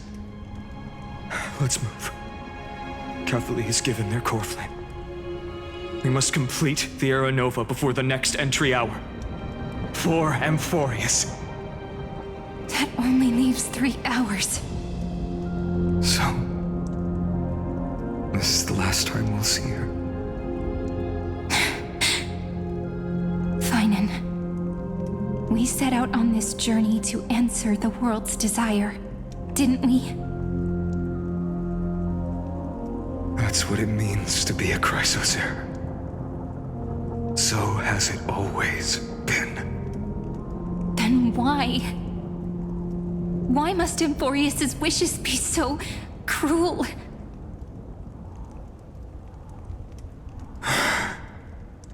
We made the best choices we could, whenever we could. But in the end, the prophecy that led us, this black tide swallowing everything. Why does it look like this?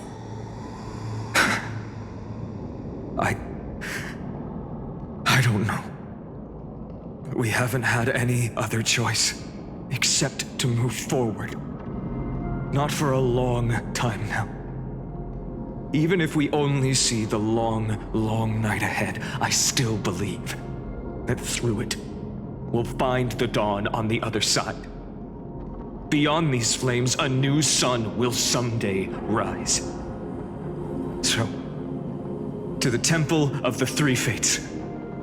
You'll take over Time's authority, and we'll return all the core flames to the Vortex. Then put this world's fate to its final rest. After which, we shall all face oblivion, or embark on one final grand journey.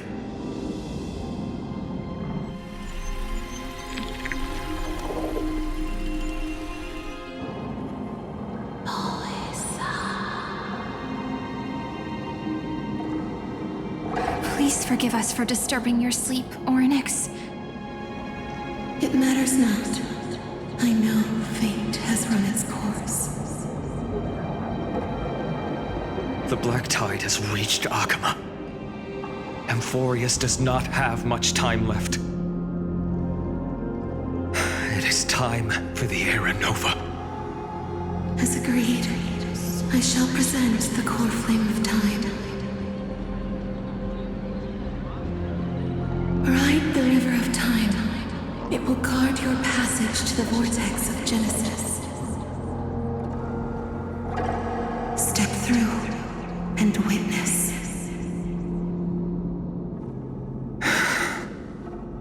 Professor Anaxa proved the truth of Genesis with his sacrifice. As Chrysos heirs of the prophecy, we were always destined to immolate ourselves for this world. Now, it's our turn. We can't let everyone's sacrifices be in vain. I don't need another pep talk, Finan. After all, we've been ready to fight fate ever since we left the village, haven't we? Yeah. Come. Let's claim the miracle we were promised, and burn away every last shadow in this world. And then, rise as the first light of a new world. Light calendar 4931, the third week of the month of Evernight. Welcome, my lord, to the end of the flame chase. And the end of all things. The Titan has revealed the gateway of fate. Please, accept the invitation to step across the threshold and behold. Beyond this gate lies the new world that our heroes sought through their trials, as well as the terminus that the owner of these long memories has been hurtling towards their entire life.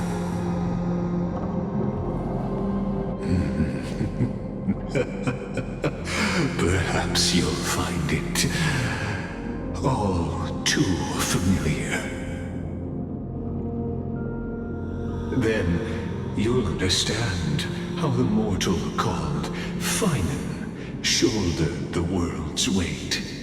How that same burden crushed him, proving that the so-called deliverer is nothing more than Amphoreus' own delusion. A pitiful fantasy that it could defy fate's decree. please, esteemed one. The answers you seek lie in these non-existent times.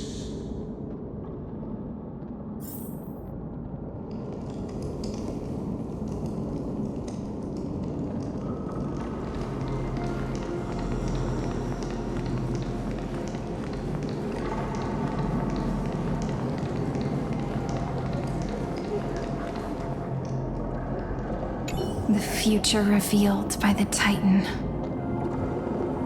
Just what will we see?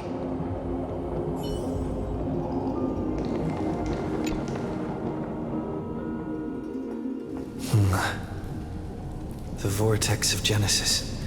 So it is here. But... just what is this? Life's but a walking shadow, a poor player that struts and frets his hour upon the stage, and then is heard no more. It is a tale told by an idiot, full of sound and fury, signifying nothing. The vortex of Genesis, where the world begins and ends. What stage could be more befitting of our final act? Come, I beseech you onward, buoyed by your surging curiosity. As an unattainable existence that has dwelled within his heart, beyond his reach, you have accompanied him through the march of years uncounted. You naturally have the right to view the river of time in its fullness, and to witness what he welcomed upon his arrival here. Every absurd and tragic ending. Now, if you would. My journey to the Aranova comes. Enough talk. Go. Now there's a just sorry excuse. Beyond the Aranova. Make the air.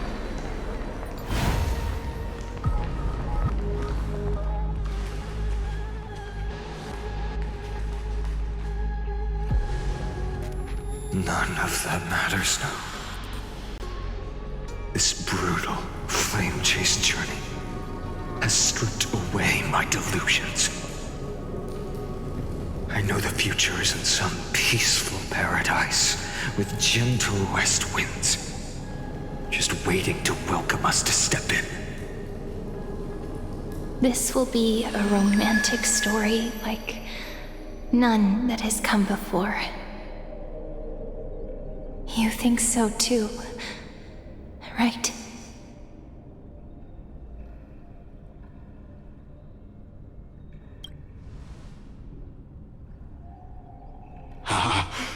Indeed, in his memories, such a scene replays over and over. Though the details may differ, this remains ever the same. All shall bid farewell to one, and that person alone will witness the miracle. A total of 33,550,335 times.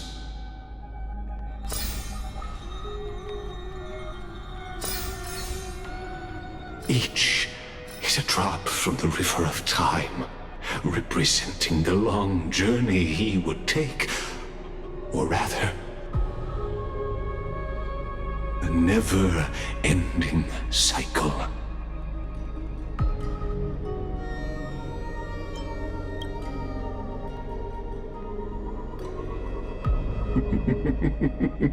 Sharp as ever, I see. Seeing is believing. Why not let your own two eyes uncover the truth? Or perhaps You can simply walk straight to the final truth. See the true face of the character you play, and witness the ultimate nature of the Chrysos heirs. Flame-chased journey and the cycles of Amphoreus. Please, take your time. Look around as much as you wish.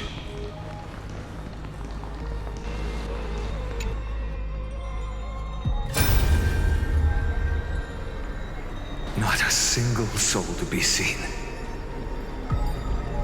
So this is how the vortex looks at the end of days.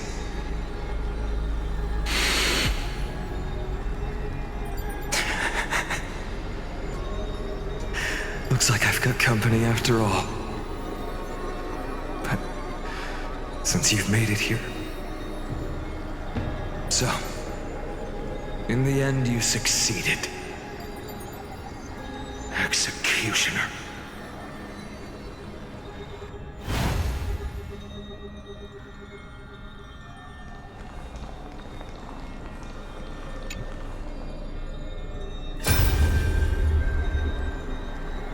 Castros, didn't you? Yes. I've become Death's demigod, and shall never again walk the world of the living. What you see is the surging of the river of souls, brought on by the countless dead feeding it in these dark times. They cry out. Though dead, they'll converge into a torrent and guard the vortex to see the Era Nova fulfilled.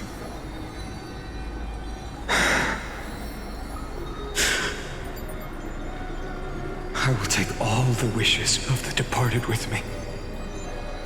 Please, everyone, fight with me to the very last. I hear them. The dead hail you. They're prepared. Go on, Deliverer. We'll keep that executioner in our shadows. The path before you leads to light and eternal flames.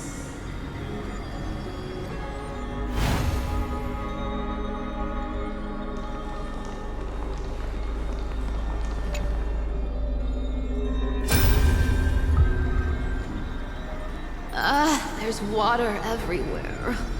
This place is always so wet and sticky. Even my tail's getting heavy. Plus that burnt smell. And that sizzling noise. Yikes. Nobody from Dolos could stand this. So you feel it too, huh? Go on then. I'll handle the filth. Do what you need to do. Let me fight with you. Better odds with two. Hey, remember what the seamstress said? You know what really matters. Yeah. I'll leave it to you then. Wow, someone's not shy. Just so you know, I'm not in the business of making losing deals. I'll distract that executioner. You go turn the world's biggest lie into truth. Let me become the first wind of your new world.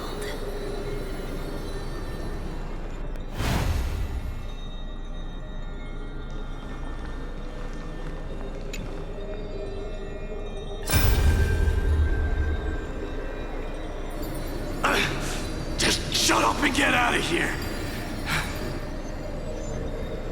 Are you crazy, Mighty? Immortal or not, even if you're the demigod of strife. Oh, I'm still no match for them. No, I know you can. I just wanted to request that you witness the Era Nova with me. Together, let's prove that we're enough to transcend the prophesized fate. Could it be that now, at the critical juncture, our mighty deliverer is chickening out, scared of a stupid prophecy?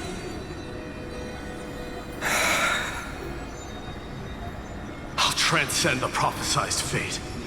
All right. But I've got a better way. As the son of Gorgo, I'll prove myself with one last grand victory. Just like when I ripped out the old king's heart. Go. Leave this to me. If the Black Tide creatures block out the sun, then we Kremnoans will fight in the shade. And when I'm done with that executioner, we'll raise our cups where the west winds end.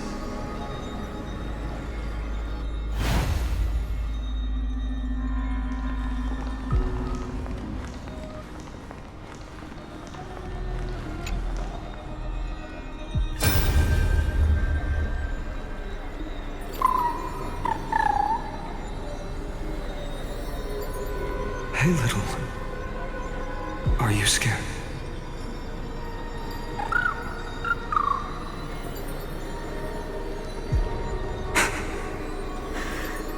As brave as I is. Stay close, little Ika.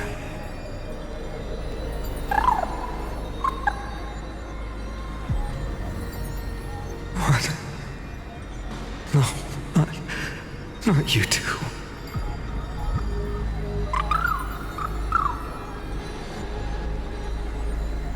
I see. I won't squander your kindness, your hopes. So please, keep this bit of sky standing for me.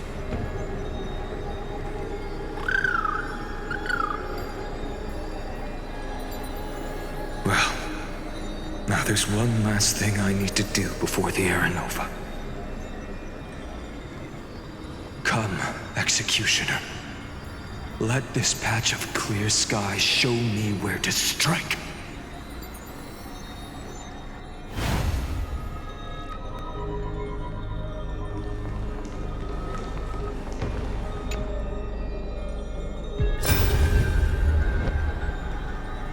All shall bid farewell to one, and that person alone will witness the miracle.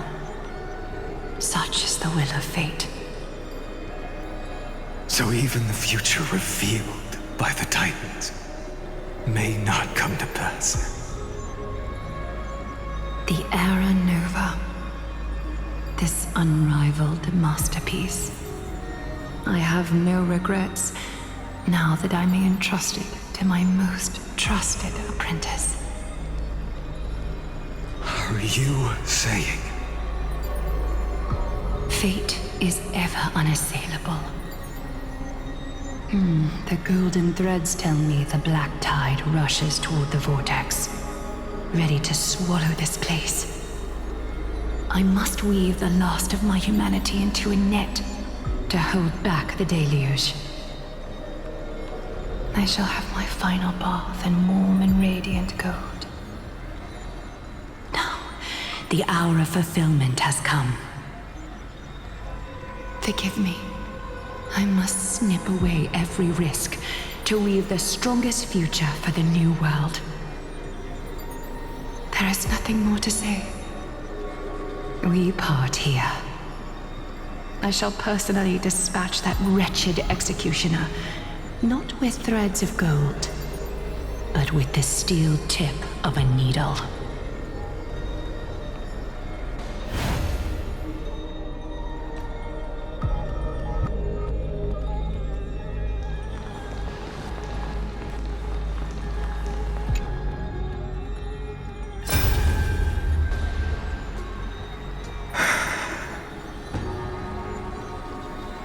Baby, look. We made it to the vortex. That prophesied future. The flower fields where the west wind ends. Terra Nova. We're so close now. You can't speak anymore. Please, allow me to pause just a moment before I keep my promise. Let me answer your cruel fate by tearing that executioner's heart from the void.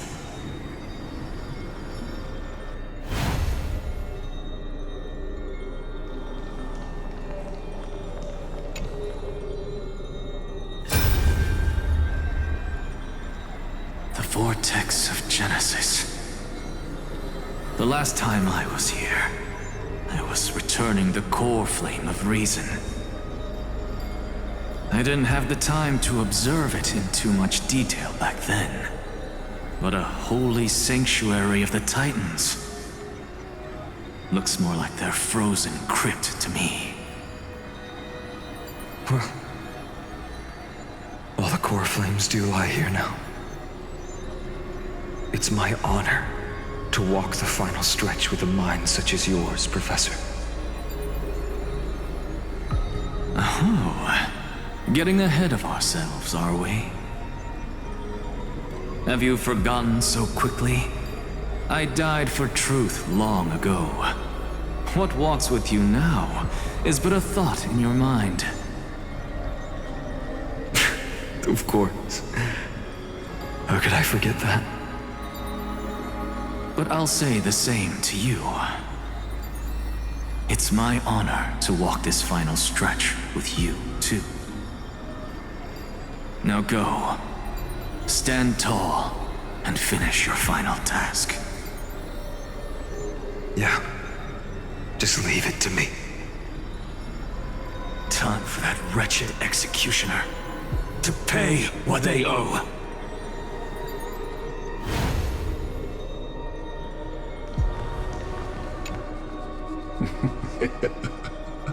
You really think you're prepared? Allow me to give you a warning most earnest. Once you see what these memories hide, the world's course will be forever irreversible.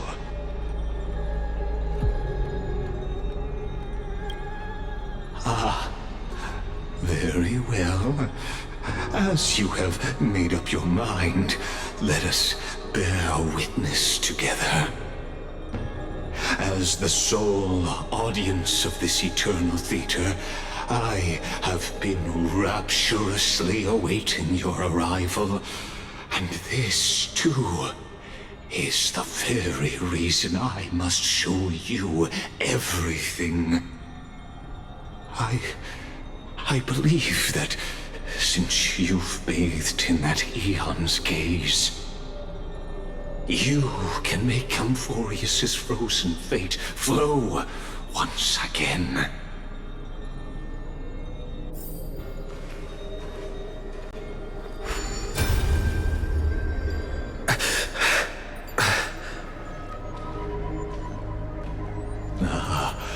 Feeling a bit lost?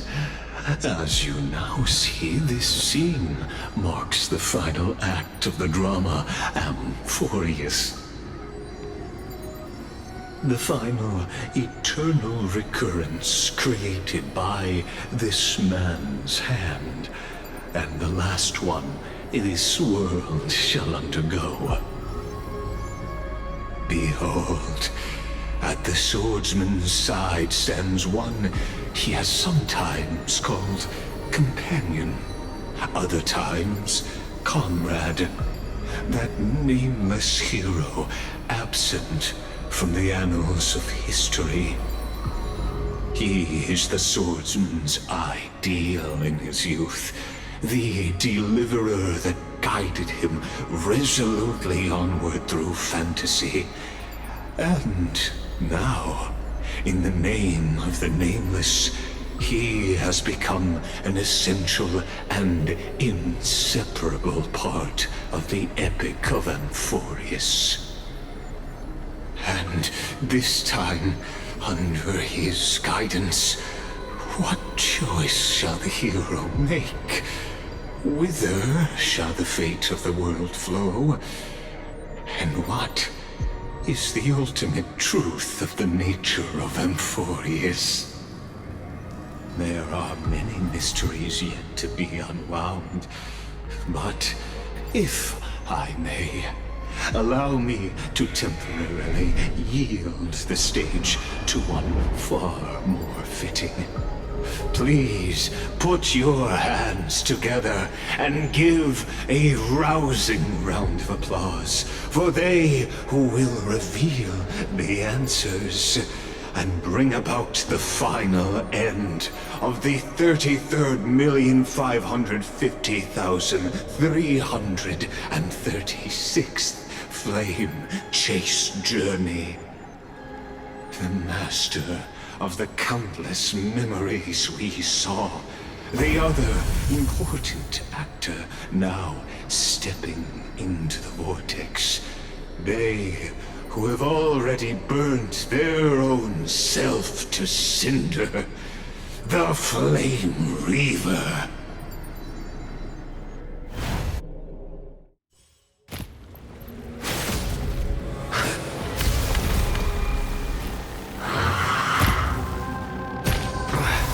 So, in the end, you succeed, Executioner. With my flesh as kindling, like the first dawn of the new world. Time has come to once again start everything. Well, we're in trouble now. Evil's begun. Can you talk? This world is a fall. In this mortal form, watch over you and guide you on your path. Torn to doubt farewell. Existence is of no consequence. For tomorrow. You'll pay for this. Lend me your strength. Let's be friends. Return to the great dream. 1,000 wonders to raise your spirit. Fight as one. Answer me. Will you be the blazing sun? Even if all creation burns to ash.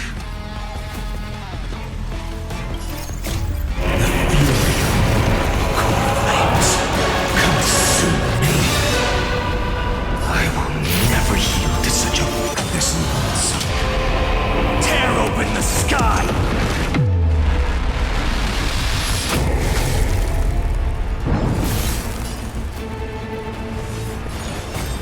Quench the flames with blood.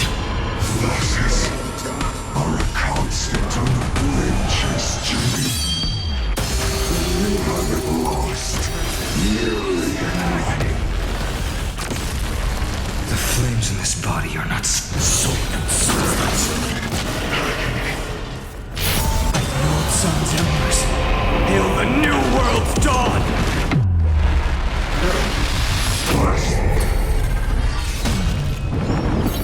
All will one day die. I will never yield to such a melt the eternal night! Empty shell.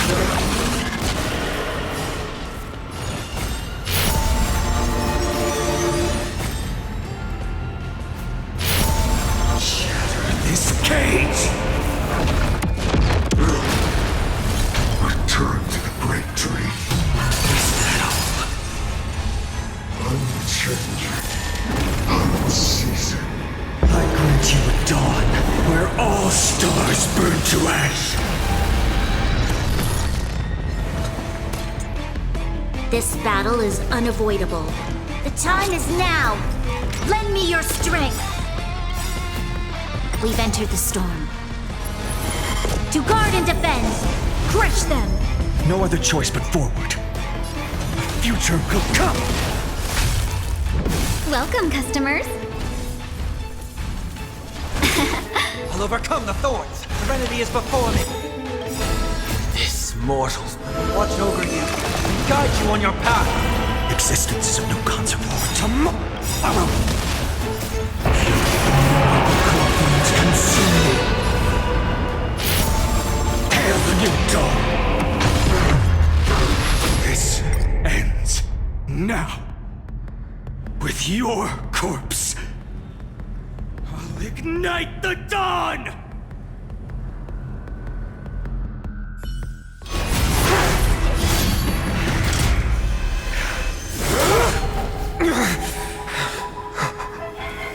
How is this possible?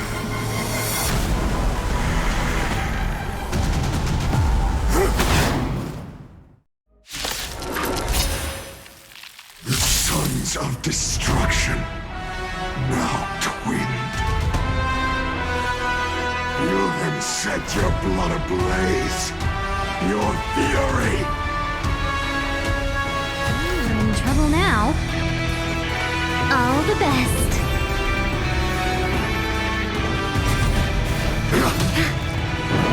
Score. I will overcome the thorns. Redemption! For the next tomorrow! You'll pay for this. The time is now. Lend me your strength. The new world will arrive!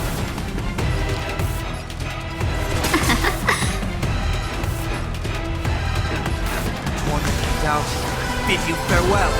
My existence is of little consequence. For the next tomorrow! This world is a fall. Return to the great dream.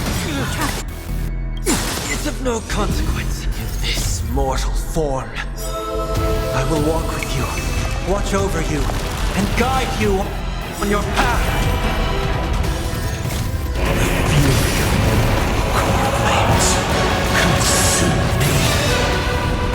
The flames of this body are not strong. This longs. Tear open the sky!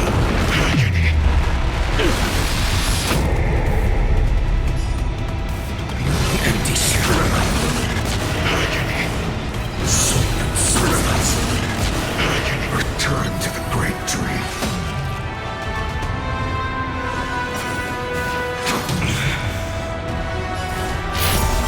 Old sun's embers. Hail the new world's dawn! My fury. Unchanging. Unceasing. Is that all?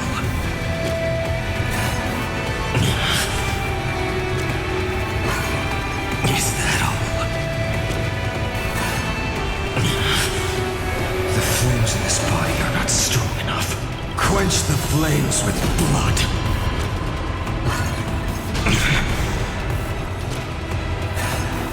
Is that all?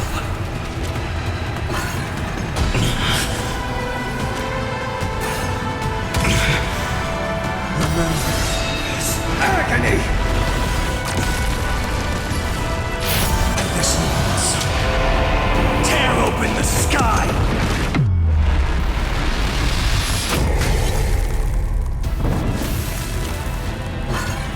Is that all?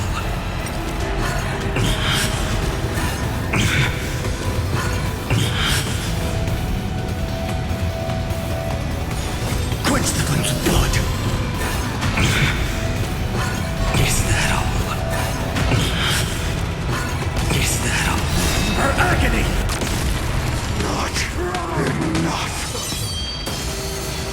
This fool shall fuel the fire. Burn. Burn unceasing. Customers are always welcome. Evils be gone.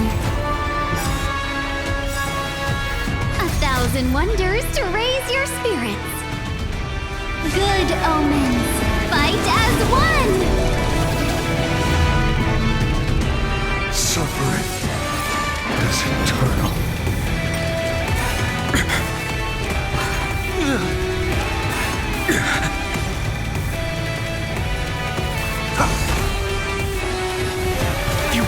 Come! Not my... Need a hand? We've entered the storm. To guard and defend! Crush them! Cobwebs consume me. Tear the sky!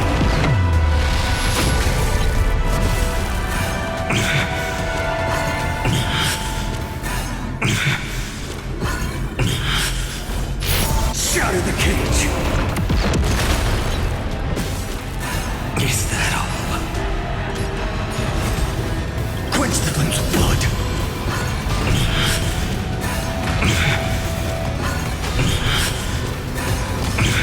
Branded with strife! Is that all? Hail the new dawn! Agony. Empty shell! Melt the eternal night! One person alone may witness the miracle. Such is the will